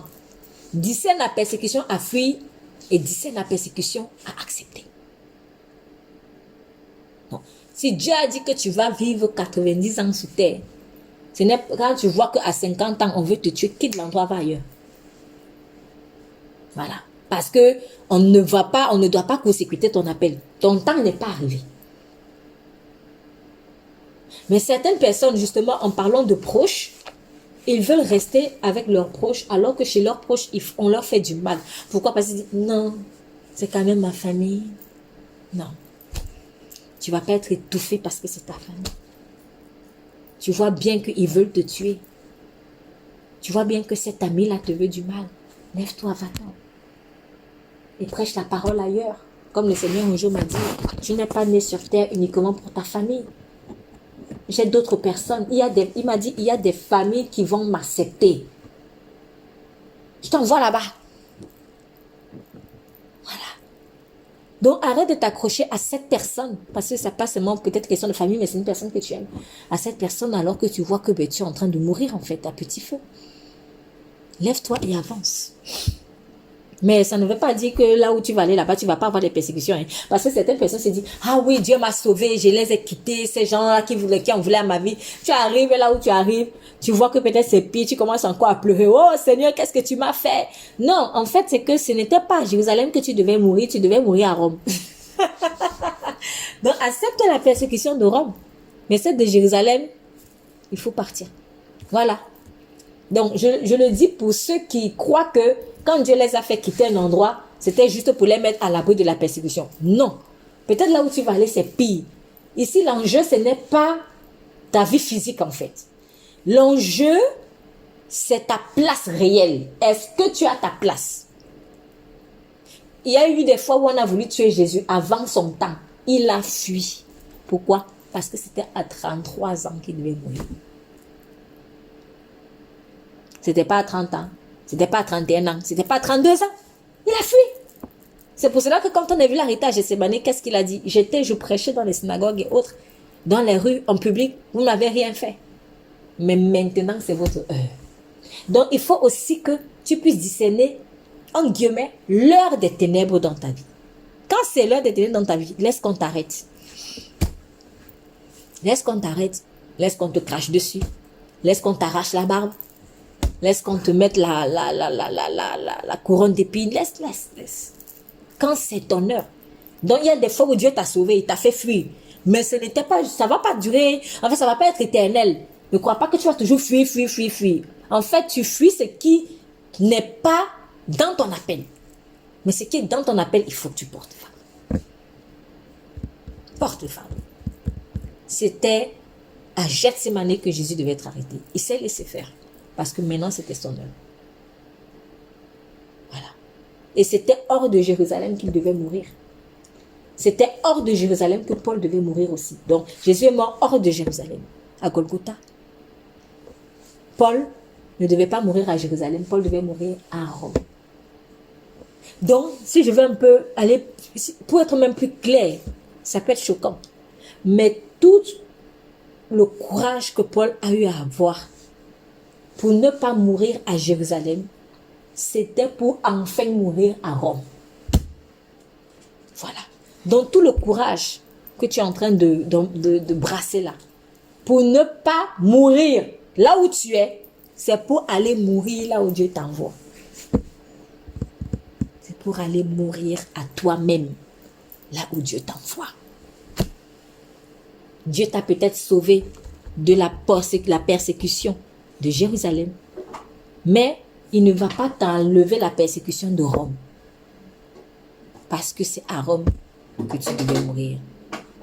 Le Seigneur a sauvé son fils de certaines persécutions parce qu'il fuyait, mais à Gethsémani, la partie de Gethsémani là, il a dû lâcher prise, il a dû entre guillemets laisser le fils. Il a dû laisser le fils. Pourquoi? Parce que le fils devait porter le fardeau de l'humanité. Donc, quand je parle de fuir les persécutions, il faut bien entendre, il faut bien discerner. Il y a fuir la persécution, mais qui n'est pas de mon fardeau, ou qui n'est pas ma place, et accepter la persécution qui va vraiment en tout cas me faire grandir. il va me faire rentrer dans l'appel pile poil, dans l'histoire que Dieu a déjà écrite sur ma vie. Voilà. 24, verset 24, Matthieu 10. Le disciple n'est pas plus grand, n'est pas plus que le maître, ni le serviteur plus que son Seigneur. Oui. Donc, si je veux revenir, faire un parallèle avec Matthieu, où Pierre a parlé au Seigneur, mais déjà Pierre, tu t'es un peu fait comme Seigneur de Jésus, quand tu veux lui faire des reproches. Mais Jésus te dit, tu es mon disciple, c'est toi qui me suis. Et tu ne vas pas être plus grand que moi. Ça veut dire quoi? Ça veut dire que tu vas être traité comme j'ai été traité. Tu ne pourras pas y échapper. Il suffit aux disciples d'être traités comme son maître et aux serviteurs comme son Seigneur. S'ils ont appelé le maître de la maison Belzébul, à combien plus forte raison appelleront-ils les gens de sa maison? Il y a des gens qui vont dire que ce n'est pas Dieu que tu pries. Ça m'est arrivé à plusieurs reprises. Il y a des gens qui vont dire que ce n'est pas Dieu que tu pries. Alors qu'ils voient les fruits, hein, et qu'eux-mêmes ont déjà été sauvés par ton ministère. C'est-à-dire, ils devaient mourir là. C'est toi que Dieu a utilisé pour qu'ils ne meurent pas physiquement. Parce qu'ils allaient à l'abattoir. Et pas une seule fois. Par contre, le jour où ton attitude ne rentre pas dans leur chair, dans leur vision charnelle des choses, ce n'est pas Dieu que tu sais. Ou alors, quand ils vont te voir souffrir pour Christ, quand le Saint-Esprit va leur dire dans le cœur, tu vois comment ils souffrent? Tu vois comment ils souffrent? C'est comme ça que tu vas souffrir pour moi. Le cœur dit non. Et après, il commence à dire, ça c'est pas Dieu. Hein. Non, là, tu n'es pas avec Dieu. Dieu ne fait pas des choses comme ça. Ils vont le faire. Des gens vont le faire. Des gens que tu aimes, des gens que tu veux aider, des gens que tu vas sauver, des gens que tu vas, souvent guillemets, comprenez ce que je veux dire? Donc, si on a traité Jésus de Belzébul, on va te traiter de Belzébul. On va dire que tu as fait des pactes avec Satan. Mais j'ai envie de dire, comme le Seigneur a dit, mais la sagesse a été justifiée par ses enfants. La sagesse a été justifiée. On reconnaît l'arbre à ses fruits. Ces personnes, ce sont des personnes qui ne veulent pas reconnaître l'arbre à leurs fruits. Ils veulent reconnaître l'arbre sur la base de leur pensée charnelle de Dieu. Leur vision charnelle de Jésus-Christ. Alors que Jésus a dit par la bouche de Paul, ne jugez plus selon la chair. Nous ne connaissons plus Jésus dans la chair. Ne jugez pas selon la chair. On va dire que ce n'est pas Dieu que tu pries. On va dire que c'est le diable. Quand on va voir tout ce par quoi tu passes. Et si c'était vraiment Jésus, est-ce que Jésus peut être dans ces situations? Si c'était vraiment le Fils de Dieu, pourquoi il est né chez des animaux? Pourquoi? Donc, chacun en fonction de son idole. Si quelqu'un lui aime trop l'argent, le luxe, des choses comme ça, lui ne va pas comprendre comment le Fils de Dieu peut naître dans des conditions aussi modestes. Donc, si par exemple, toi, tu es quelqu'un de modeste, il ne va pas comprendre comment est-ce que toi, il va se dire non, vraiment avec tout avec l'attachement qu'on voit là chez Dieu là, normalement, il devait même être riche. Il va réfléchir en fonction de son idole. Si c'est quelqu'un qui est idolâtre de son propre confort, qu'il a peur de souffrir, eh bien, quand il va te voir souffrir, pourquoi il va se dire non, toi tu es même puni de Dieu, que tu souffres parce que tu es puni de Dieu. Vous voyez? Donc, chacun va te juger en fonction de son idole. S'ils ont appelé le maître de la maison Belzébul, à combien plus forte raison appelleront-ils les gens de sa maison? Mais c'est la bonne nouvelle. Si on t'a appelé Belzébul, si on a remis en question la véracité de ta foi, si on a remis en question le Dieu que tu sais, c'est que tu es vraiment de sa maison. C'est que tu es vraiment de sa maison. C'est la bonne nouvelle. C'est la bonne nouvelle. Si on dit tout le temps de bonnes choses sur toi, alors que à un moment donné même tu dévies, tu es en danger. Donc, il faut accepter qu'on dise des mauvaises choses sur toi. Et plus tu vas porter du fruit pour Dieu, du bon fruit, plus tu seras intègre avec Dieu.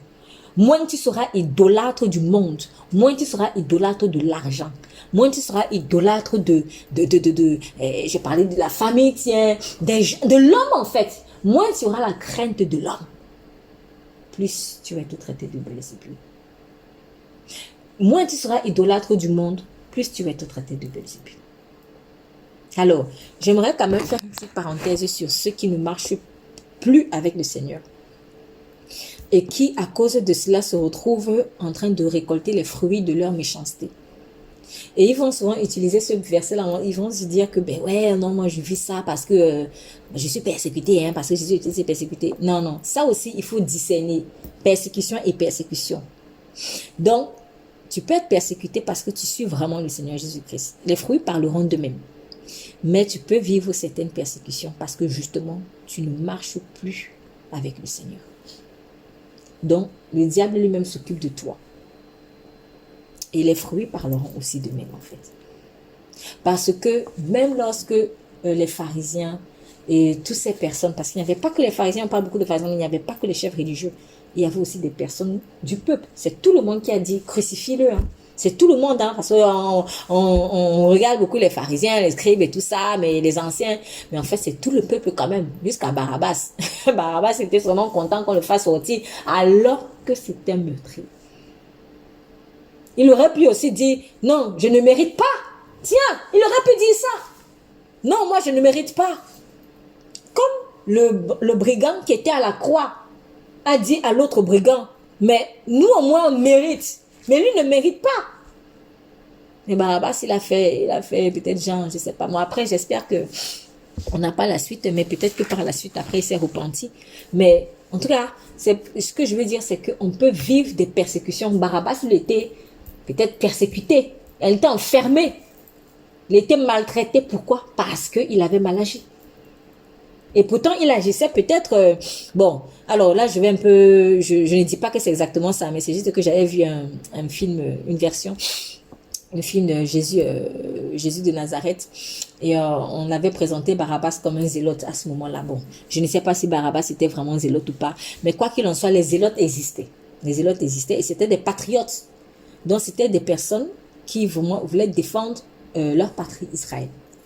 Sauf que ils utilisaient les moyens du monde. Donc, ils étaient prêts à tuer les Romains et ils le faisaient même pour, entre guillemets, le salut d'Israël. Ça, c'est mauvais. Ça montre que c'est ta patrie qui est ton Dieu et non Dieu lui-même. Voilà. Donc, et en plus, le Seigneur a dit aimer ses ennemis. Donc, du coup, un zélote ne pouvait pas facilement s'entendre avec quelqu'un qui marche avec Christ, en tout cas avec la vision de Christ. Il ne pouvait pas l'accepter, à moins d'accepter de se repentir et de se convertir. Donc, quoi qu'il en soit, Barabbas, c'était quelqu'un qui avait été maltraité, oui, mais à cause du fait qu'il ait versé le sang, à cause du fait qu'il ait fait du mal à d'autres personnes. Je ne parle pas de ces personnes-là parce que beaucoup vont se dire, oui, je suis persécuté à cause de Jésus. Mais en fait, c'est pas à cause de Jésus, c'est à cause de ta propre méchanceté, en fait. C'est ta propre méchanceté qui t'a exposé à cette persécution, à cette disgrâce. Voilà. Donc, il faut seulement se repentir. Il faut aussi discerner ça. Il faut bien discerner ça. Parce que je vois souvent plein de personnes, en particulier des chrétiens, ils agissent mal. Et puis, au lieu de se repentir, ils disent, oui, non, en fait, c'est que je suis persécuté comme Jésus. Non, tu n'es pas persécuté comme Jésus, là. Et plus tu continues, plus tu vas t'enfoncer, en fait. Donc, il faut comprendre que c'est même Dieu, même peut-être, qui est en train de te châtier. Parce que Dieu aussi, il utilise même des païens, hein, même pour nous ramener à la raison, en fait.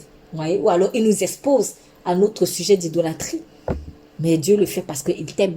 C'est pour te réveiller parce que peut-être tu t'es tellement enorgueilli que là, Dieu est obligé d'utiliser les bouchées doubles pour te réveiller parce qu'il t'aime.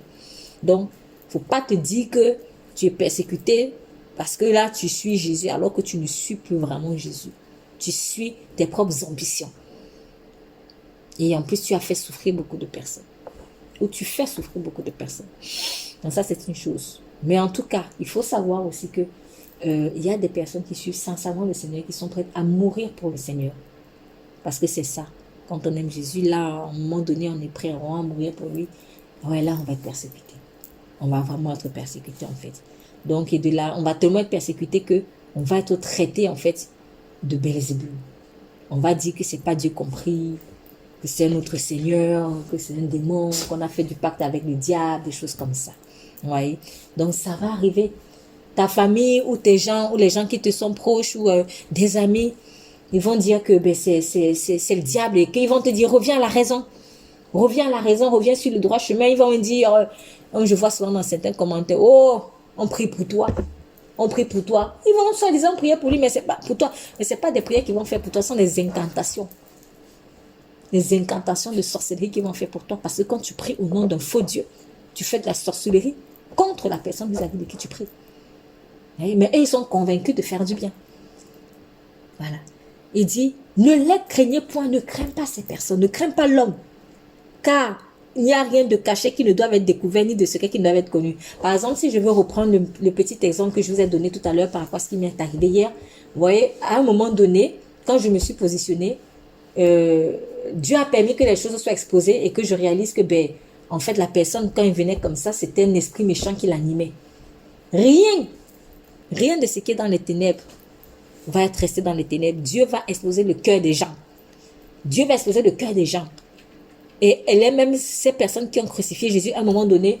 Même Pilate. Franchement, la honte quand même. Hein, parce que Pilate, c'est un Romain. Lui, il n'avait rien à faire avec ces trucs de religion des Juifs là, tout ça là. Mais même Pilate, a su que c'était la jalousie qui avait poussé ces religieux à aller crucifier Jésus. La honte quand même. Dieu va même nous exposer, même devant des païens, en fait, quand on fait semblant de marcher avec lui. La honte. Même Pilate a vu ça. Même Pilate a vu ça. Donc, la méchanceté va être exposée. Donc, ne crains pas ces hommes-là. Ne crains pas l'homme. Cherche pas à faire plaisir à l'homme. Cherche à faire plaisir à Christ Jésus qui t'a enrôlé, qui t'a appelé. Ne les craignez pas. Et ce qui sera dit à l'oreille, prêchez-le sur les toits. Donc, ce que tu as dit, dis-le. Ce que Dieu t'a dit de dire, dis-le. N'aie pas peur.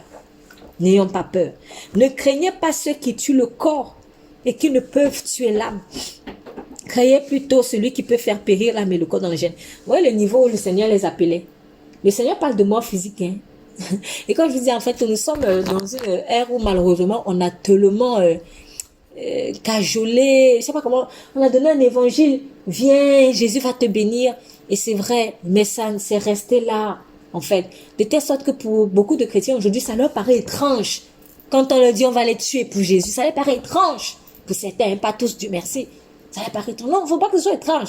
Ça, c'est normal, en fait. C'est tout à fait normal. Ne craignez pas ceux qui tuent le corps et qui ne peuvent tuer l'âme. Craignez plutôt celui qui peut faire périr l'âme et le corps dans la géhenne. Ne vantons pas 2 pucerons pour un sou. Cependant, il n'entend pas un à terre sans la volonté de votre Père. Même les cheveux de votre tête sont tous comptés. Ne craignez donc point.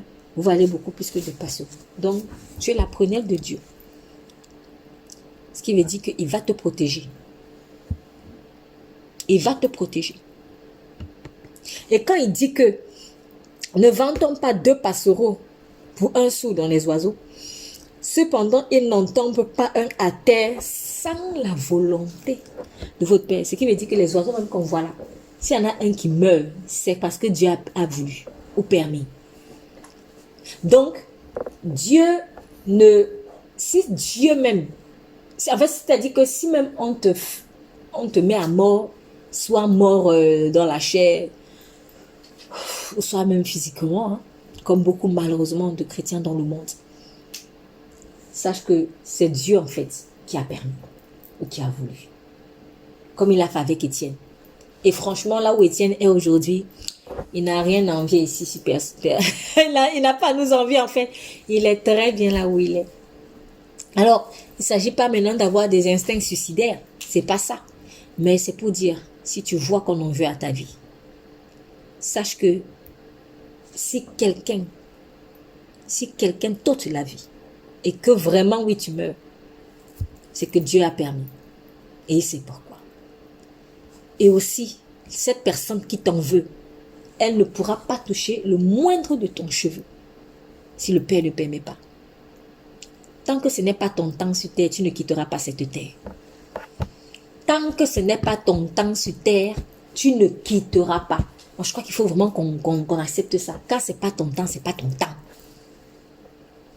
On a tout fait pour tuer Jésus avant son temps. Ça n'a jamais marché. On va tout faire pour te tuer avant ton temps. Ça ne marchera jamais. Parce que même les oiseaux ne tombent pas sans la volonté de notre Père. À plus forte raison, toi. Si Dieu a dit tu vas faire tel nombre d'années sur cette terre, tu vas le faire. C'est comme ça. Même ceux qui ne connaissent pas Christ, quand ce n'est pas le temps, Dieu ne les rappelle pas. Bah, à plus forte raison, si toi tu acceptes Christ. À plus forte raison. À plus forte raison. Et c'est pour ça aussi que Jésus a dit à Pilate, quand il a dit, ne sais-tu pas que j'ai le pouvoir de te faire mourir et tout ça. Jésus lui a dit, non mais, tu n'as aucun pouvoir sur moi qui ne t'ait été donné par mon Père qui est dans les cieux. Aucun, Pilate. Aucun. En fait, il y a des choses, c'est vrai, terribles qui te sont arrivées. À cause de ton engagement pour Christ, sache que Dieu est au contrôle. Ce n'est pas cet homme-là qui a le pouvoir. C'est Dieu qui a le pouvoir. Nous prions vraiment le Seigneur que notre âme enregistre ça bien. Parce que on l'oublie très vite. Hein. On l'oublie souvent très vite. C'est pour ça que la peur de l'homme vient. Par exemple, hier, j'ai manifesté une peur de l'homme. C'était vraiment une peur de l'homme. Quand je t'ai agité, c'est que j'ai eu peur. Parce que je me suis dit, ah ouais, il va peut-être penser que ouais, je ne fais pas du bien. Tout ça, ça c'est la peur de l'homme en fait. La peur de l'homme, hein. La peur de l'homme, c'est vraiment une maladie qui s'estompe petit à petit au fur et à mesure que nous grandissons avec le Seigneur. Mais le Seigneur nous encourage aujourd'hui en nous disant, n'ayons pas peur de l'homme. N'ayons pas peur du jugement de l'homme. N'ayons pas peur de ses blasphèmes. N'ayons pas peur même s'il dit qu'il va te tuer. Il va te tuer et puis, ton âme, c'est le Seigneur qui l'a entre ses mains. Et en plus, tu ne quitteras pas cette terre tant que Dieu n'ait permis. Voilà, c'est comme ça. Donc, ils n'ont qu'à monter, descendre, aller à gauche, aller à droite, faire des sorcelleries, outrances. Non, ils feront tout ce qu'ils voudront. Mais quand ce n'est pas ton temps, tu ne quitteras pas sur cette terre. C'est pourquoi quiconque me confessera devant les hommes, je le confesserai aussi devant mon Père et qui est dans les cieux. Mais quiconque me reniera devant les hommes, je le renierai aussi devant mon Père qui est dans les cieux. Donc c'est un appel vraiment à ne pas avoir honte de notre Seigneur. Que Dieu nous aide parce que la honte, elle nous râpe beaucoup en fait. Vous voyez, ça peut arriver à n'importe qui, c'est arrivé à Pierre. C'est pas que Pierre était plus mauvais que nous. Hein. Ça peut arriver à n'importe qui. Ça peut arriver à n'importe qui. Et j'aimerais aussi vraiment nous rappeler le pardon de Dieu. Parce que le Seigneur dit, quiconque me reniera devant les hommes, je le renierai aussi devant mon Père qui est dans les cieux. Est-ce que Pierre n'avait pas renié Jésus? Pierre avait renié Jésus à 3 fois. Mais comme il s'est repenti, il est revenu dans la barque. Donc si tu tombes, il faut seulement se repentir sincèrement et tu reviendras. Il n'y a pas un péché que Jésus ne peut pas pardonner en fait. Pierre a renié. Et je me suis dit en disant ce passage que peut-être c'est pour ça qu'il a pleuré amèrement. Parce qu'on nous dit que quand le coq a chanté, il s'est souvenu de la parole de Jésus, il a pleuré amèrement. Mais Pierre s'en voulait. Pierre, franchement, peut-être même que des pensées de suicide lui sont venues. Hein? Peut-être que des pensées de suicide lui sont venues. Comme c'est venu à Judas. Parce que Judas aussi avait renié Jésus. Vous voyez? Donc, il ne faut pas se dire que Judas avait commis le pire péché. Mais en fait, Judas a agi comme nous tous souvent on peut agir. On trahit le Seigneur d'une manière ou d'une autre. La différence, c'est quoi? C'est que Pierre, lui, il s'en est repenti, en fait. Et donc, comme il s'est repenti, le Seigneur l'a rappelé. Mais Judas, lui, il a voulu se condamner lui-même. Donc, si tu renies le Seigneur, ne te condamne pas toi-même. Ne te dis pas non plus que c'est normal. Parce que souvent, sous prétexte de, en tout cas, moi, je ne me condamne pas. Dieu est bon, Dieu est bon. Non, non, c'est pas, il ne faut pas juste te dire que Dieu est bon et tu restes comme ça dans ton péché. Il faut avouer cette transgression, exposer à la lumière du Seigneur, demander pardon et décider de changer d'attitude. C'est-à-dire, si tu as renié le Christ, tu te repens et tu dis, à partir de maintenant, je ne vais plus le renier. Et le Seigneur va t'éprouver. Hein? Il va amener une autre situation, voir si tu as compris la leçon. Hein? Attention. Donc, souvent, nous, on fuit des épreuves et on se dit, bon, ok, ça y est, ça va plus revenir. Non, là où tu es échoué, le Seigneur va te ramener là-bas pour savoir si vraiment la leçon était comprise. C'est très important. Ne croyez pas que je sois venu apporter la paix sur la terre. Je ne suis pas venu apporter la paix mais l'épée. Je suis venu mettre la division entre l'homme et son père, entre la fille et sa mère, entre la belle-fille et sa belle-mère, et l'homme aura pour ennemi les gens de sa maison. Alors, qu'est-ce qui est étrange finalement? Il n'y a rien d'étrange. Les gens auront pour ennemi les gens de leur propre maison. Donc, n'attends pas d'avoir l'aval de papa, de maman, de ton frère, de ta femme, de ta soeur pour t'engager avec Christ. Si tu dois soumission à une personne, il y a un point par contre sur lequel tu peux pas blaguer en fait. Là, c'est ton engagement pour Jésus là. Donc, si tu attends que papa accepte, t'autorise à t'engager avec Jésus, alors là, tu fais fausse route. Tu fais fausse route, en fait. L'engagement avec Jésus, c'est sacré. C'est sacré, en fait. C'est ton libre arbitre. Personne n'a le droit de t'empêcher de t'engager avec lui. Personne. Personne. C'est important. Personne. Même pas quelqu'un qui se dirait homme ou femme de Dieu. Personne. Je ne dis pas maintenant que tu dois être impoli, rebelle, vantard, arrogant en fait devant ces personnes. C'est pas ça. De toute façon, si tu l'es, Dieu il va te reprendre. Il va remettre les points sur les i. Cependant, le Seigneur est en train de dire que, mais vous en fait, il dit, mais il ne faut pas s'étonner. Il ne faut pas s'étonner si, lorsque je suis arrivé dans ta vie, tu t'es retrouvé divisé avec cette personne. Il ne faut pas être étonné. C'est normal, en fait. C'est pas comme nous, on ne trouve toujours pas que c'est normal. Du coup, ça nous retient, ça nourrit nos peurs, ça nous met les boulots aux pieds et puis voilà, on n'avance pas comme on fait. Il faut. Le Seigneur te dit, c'est normal, mon enfant, c'est normal, c'est pas extraordinaire, c'est normal. Je suis venue même pour ça. Quand je venais chez toi, dans ta vie, je savais que ça allait arriver. Je suis venue pour ça, en fait, je suis venue couper. Donc, si tu ne fais pas quelque chose d'extraordinaire, mon enfant, c'est normal. Je suis venue mettre la division. Voilà. C'est normal. Et tu auras pour ennemi les gens de ta maison. Et si tu ne vois pas, si tu n'acceptes pas ces divisions, en fait, c'est parce que forcément tu aimes plus ton père, plus ta mère que Jésus. C'est ça qu'il dit, celui qui aime son père, juste à la suite, celui qui aime son père ou sa mère plus que moi n'est pas digne de moi en fait. Celui qui aime son fils ou sa fille plus que moi n'est pas digne de moi. C'est un peu bizarre, vous savez, de voir que... Parce que là, Jésus, il va paraître comme un étranger et on va te sortir, ça va te dire... On va pas se prendre peut-être cette personne avec qui il y a finalement la division, elle va te dire, on va se prendre la tête pour un étranger. Ouais, vous avez entendu ce genre de parole. On va se prendre la tête pour un étranger. Ouais, j'ai entendu ces paroles-là plusieurs fois. Même dans des couples. Dans des couples, vous voyez par exemple la femme qui est méchante. Parce que Christ a apporté le salut dans la maison. Par un homme ou par une femme, peu importe. Et c'est un peu plus délicat parce que je vais prendre deux cas. C'est-à-dire Christ est venu apporter le salut dans une maison par une femme. Et dans leur famille par une femme. Et peut-être le mari, lui, il est touché. Il est touché de façon saine. Il n'y a rien de mauvais. De façon saine, il est touché. Il voit la justice. Il voit l'amour. Il voit la vérité de Christ. Il voit la douceur de Dieu. Et puis, la femme, elle n'est pas réceptive. Au contraire, là, vraiment, sa méchanceté commence à sortir. Et puis, ça commence à créer des divisions avec son mari. Et elle va se dire, mais attends, mais chérie, on ne va pas se mettre en colère pour une femme. Non. Attention, le diable est trop malin et pervers.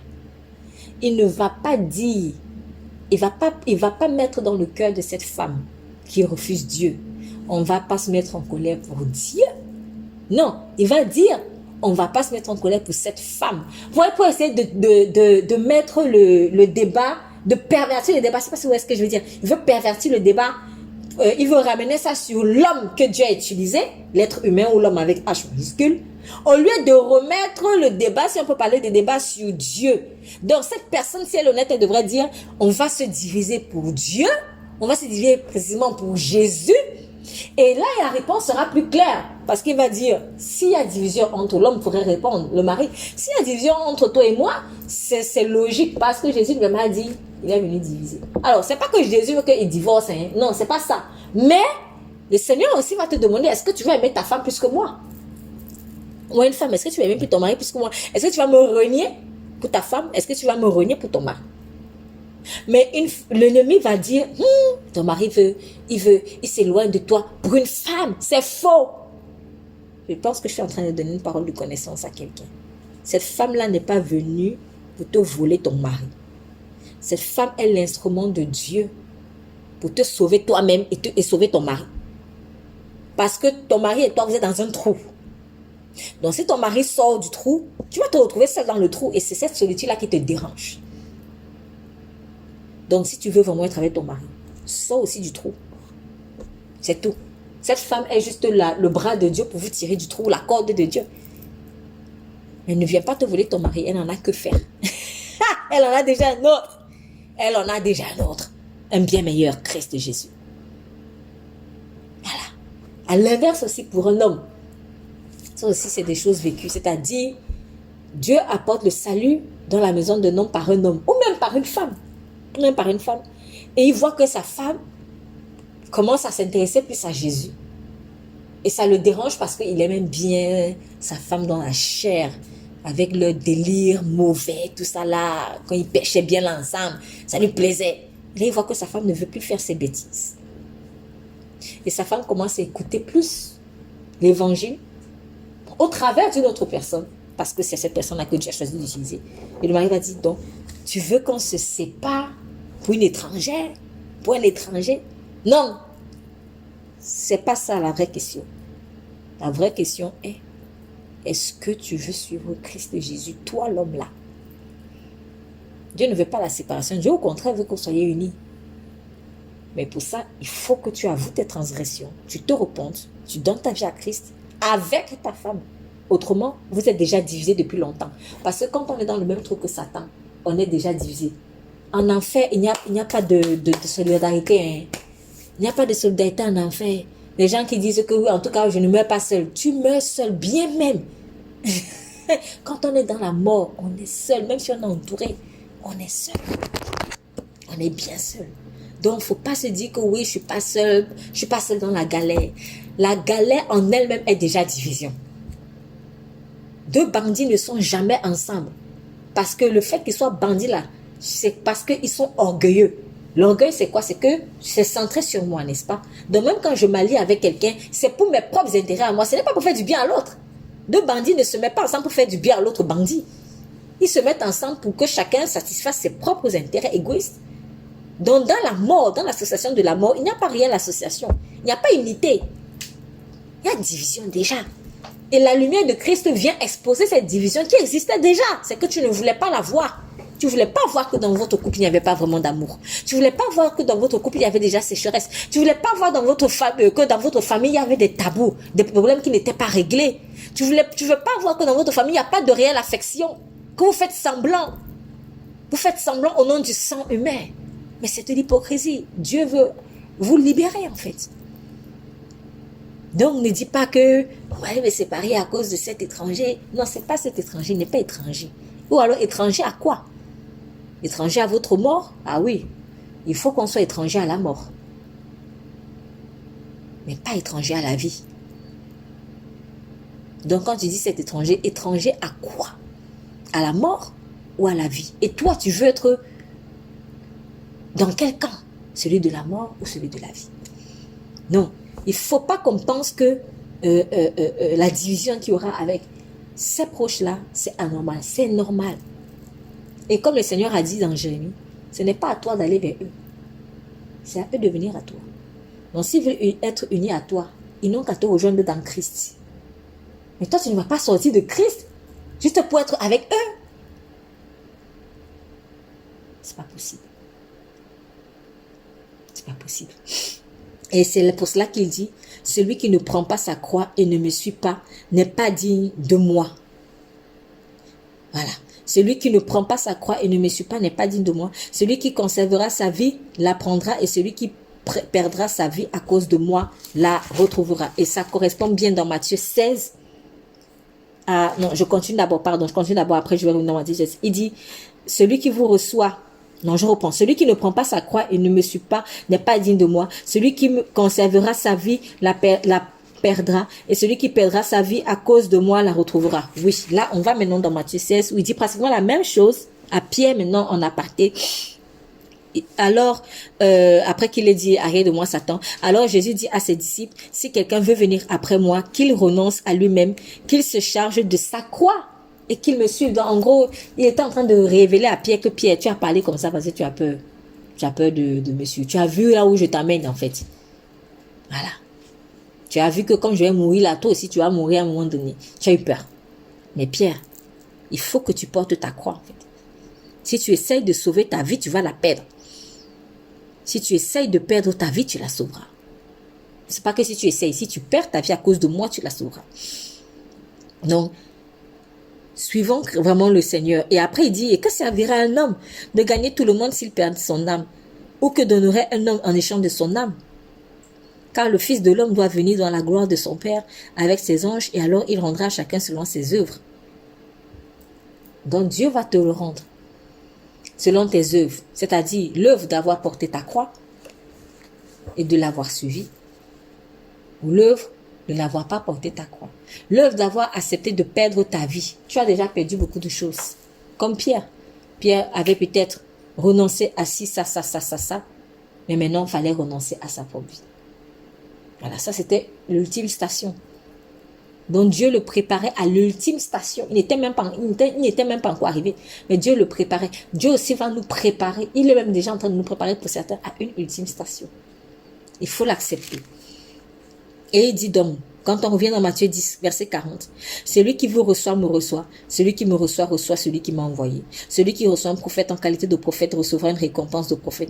Et celui qui reçoit un juste en qualité de juste recevra une récompense de juste. Et quiconque donnera seulement un verre d'eau froide à l'un de ses petits, parce qu'il est mon disciple, je vous le dis en vérité, il ne perdra point sa récompense. Vous voyez, ça correspond encore pile poil au verset dans Matthieu 16, au verset 27, où il dit, car le Fils de l'homme doit venir dans la gloire de son Père avec ses anges, et alors il rendra à chacun selon ses œuvres. Dieu promet une récompense.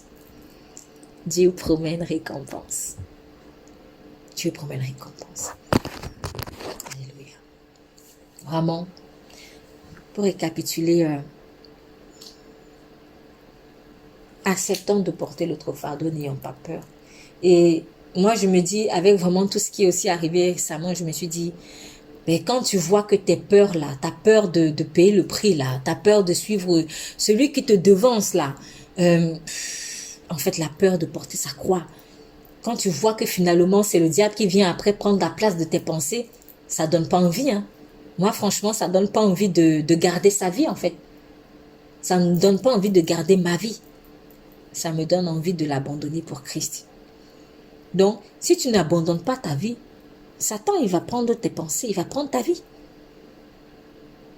Parce que de toute façon, tu n'es pas propriétaire de ta vie. Donc, si tu gardes ta vie, tu la voles à Dieu.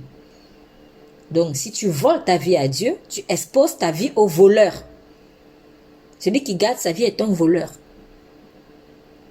Donc, si tu voles Dieu, si je peux, entre guillemets, en gardant ta vie, eh bien, tu exposes ta vie au voleur, qui est Satan.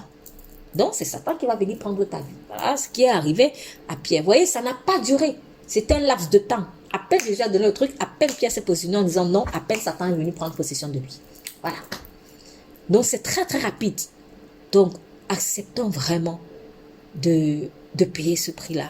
Et aussi, arrêtons de juger notre relation avec le Seigneur, de juger notre travail avec le Seigneur, parce que c'est le Seigneur qui juge lui-même, en fait, si on en a fait assez, si on n'en a pas fait assez, etc. Il faut arrêter de dire, j'ai déjà assez souffert, j'ai déjà fait ci, j'ai déjà fait ça. Toi qui, pardon, mais franchement, toi qui, en fait, laisse le Seigneur, laisse, l'argile ne va pas dire au potier, tu me formes comme ci, tu me formes comme ça. Oh, attention, hein. Attention. Donc, là aussi, c'est quand même un appel à l'humilité, là. Si on veut dire les choses telles quelles, en fait, c'est un appel à l'humilité. Donc, arrêtons en fait de croire que on a déjà assez fait et puis ça y est. Tu as déjà assez fait par rapport à quoi? Par rapport à qui en fait? En tout cas, par rapport à ce que Dieu t'a demandé. Est-ce que tu l'as satisfait?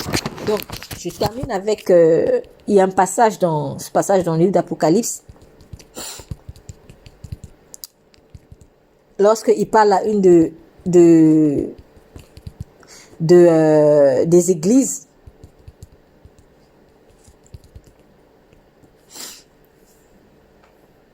Apocalypse 3. On termine avec Apocalypse 3.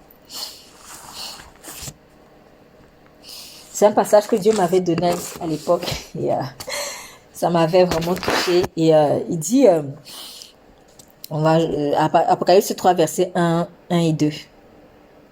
Écrit à l'ange de l'église de Sardes, voici ce que dit celui qui a les 7 esprits de Dieu et les 7 étoiles. Je connais tes œuvres. Donc, déjà, c'est Dieu qui dit que je les connais. Voilà, c'est lui qui connaît chacune de nos œuvres. Je sais que tu passes pour être vivant et tu es mort. Voilà, donc, c'est lui qui apprécie. Donc, souvent, on croit que, ouais, ça y est, on est là, mais en fait, c'est pas ça. Et il dit, sois vigilant. La vigilance, c'est en lien avec la prudence quand même. Hein. Sois vigilant et affermis le reste qui est près de mourir. C'est-à-dire que, en fait, tu ne te rends même pas compte que, pour certaines personnes, tu ne te rends même pas compte que, en fait, tu n'es plus là, en fait. Tu n'es plus un os. Je prends un peu l'exemple de Saül. Il avait bien commencé avec le Seigneur, mais il n'y avait plus rien.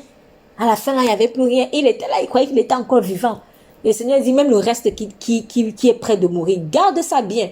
Parce que si tu meurs complètement, il n'y aura rien qui va repousser. Parce que si au moins il y a une graine qui te reste, si tu en avais 5 et que tu as tout perdu, il y a au moins une graine qui te reste. Avec une graine, on peut replanter et reproduire d'autres graines. Et il dit, affermis le reste qui est près de mourir. Car je n'ai pas trouvé tes œuvres parfaites devant mon Dieu. C'est cette phrase que j'aimerais insister. Je n'ai pas trouvé tes œuvres parfaites devant mon Dieu. Quand j'ai dit cette phrase, en fait, j'avais compris que c'est Dieu qui juge si tes œuvres sont parfaites. Parfait, c'est accompli, c'est terminé, c'est achevé. Et là, j'ai compris que souvent on dit, ouais, ça y est, c'est bon, c'est terminé, ouais, j'ai déjà assez fait et tout. Non, Dieu, lui, en tout cas, quand il a vu l'église de Sardes, il a dit, je n'ai pas trouvé tes œuvres parfaites. Je ne les ai pas trouvées achevées. Je ne les ai pas trouvées complètes devant mon Dieu. Donc, quand tu te dis que tu as déjà assez fait, c'est devant qui? C'est Dieu qui juge si tu es arrivé à tel niveau. C'est Dieu qui juge si tes œuvres sont achevées. C'est Dieu qui juge si tes œuvres sont parfaites. C'est lui qui juge, c'est pas toi qui juge. C'est pas toi qui juge. C'est lui qui juge. Laisse-le juger. Ça ne sert à rien de se vanter parce qu'on se vante trop. On se vante trop devant les gens. Ouais, j'ai déjà fait ci, j'ai déjà fait ça, j'ai déjà fait ci, j'ai fait ça. Non. C'est Dieu qui juge si tes œuvres sont parfaites. Et s'il a reproché cela à une église, voilà, c'est que dans le corps de Christ, il y a sûrement beaucoup qui ont déjà jugé leurs œuvres parfaites. Et du coup, je n'avance plus en fait. Donc, laissons Dieu lui-même juger la perfection de nos œuvres. Laissons Dieu lui-même juger que là c'est bon, tu as déjà tout donné. Ou encore, t'as pas encore tout donné. Pierre, lui, il avait jugé ses œuvres déjà parfaites, achevées.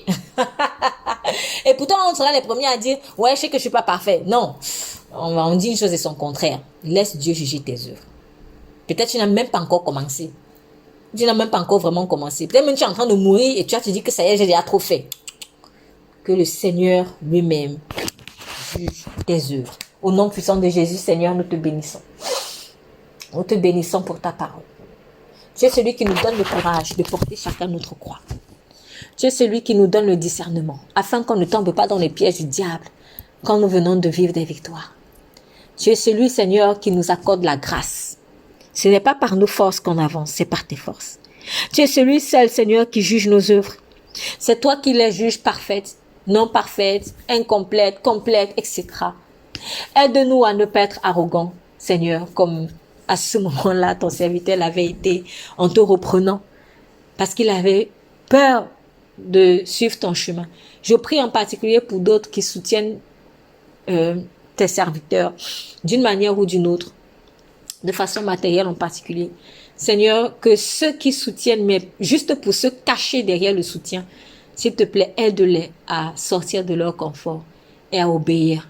À obéir. Il y a quelqu'un, je vois en esprit quelqu'un, Dieu t'appelle comme Jean-Baptiste, à souffrir comme Jean-Baptiste, et tu n'aimes pas le personnage de Jean-Baptiste. Tu n'aimes pas ce personnage parce que ça te fait peur. Quand tu vois comment il est mort, ça t'effraie. Ça t'effraie et tu te dis, non, moi je veux pas souffrir comme ça. Le Seigneur t'appelle à marcher par cet esprit de Jean-Baptiste, qui est l'esprit d'Élie aussi. Donc, on ne peut pas juste aimer la puissance et ne pas accepter de payer le prix que Jean-Baptiste a payé ou que Élie a payé. Aide-nous, Seigneur, à faire notre part. Aide-nous, Seigneur, à ne pas choisir vraiment sur la table ce que nous voulons manger et ce que nous voulons jeter, alors que c'est toi qui as tout donné. Aide-nous à accepter, Seigneur. Aide-nous à ne pas aimer juste ton onction, mais à aimer, Seigneur, ton cœur, en acceptant de payer le prix. Aide-nous à ne pas enseigner, prêcher, témoigner juste par rapport à des choses que nous connaissons, alors que nous-mêmes on fuit l'épreuve ultime, Seigneur. Aide-nous à être vrais, Père, nous t'en supplions. Tu as dit dans ta parole, ce peuple m'honore des lèvres, mais leur cœur éloigné de moi. Seigneur, que nos paroles s'alignent vraiment à ce qu'on vit. Je t'en supplie, Seigneur. Aide-nous à ne pas être partial, à ne pas être, non, plutôt partiel.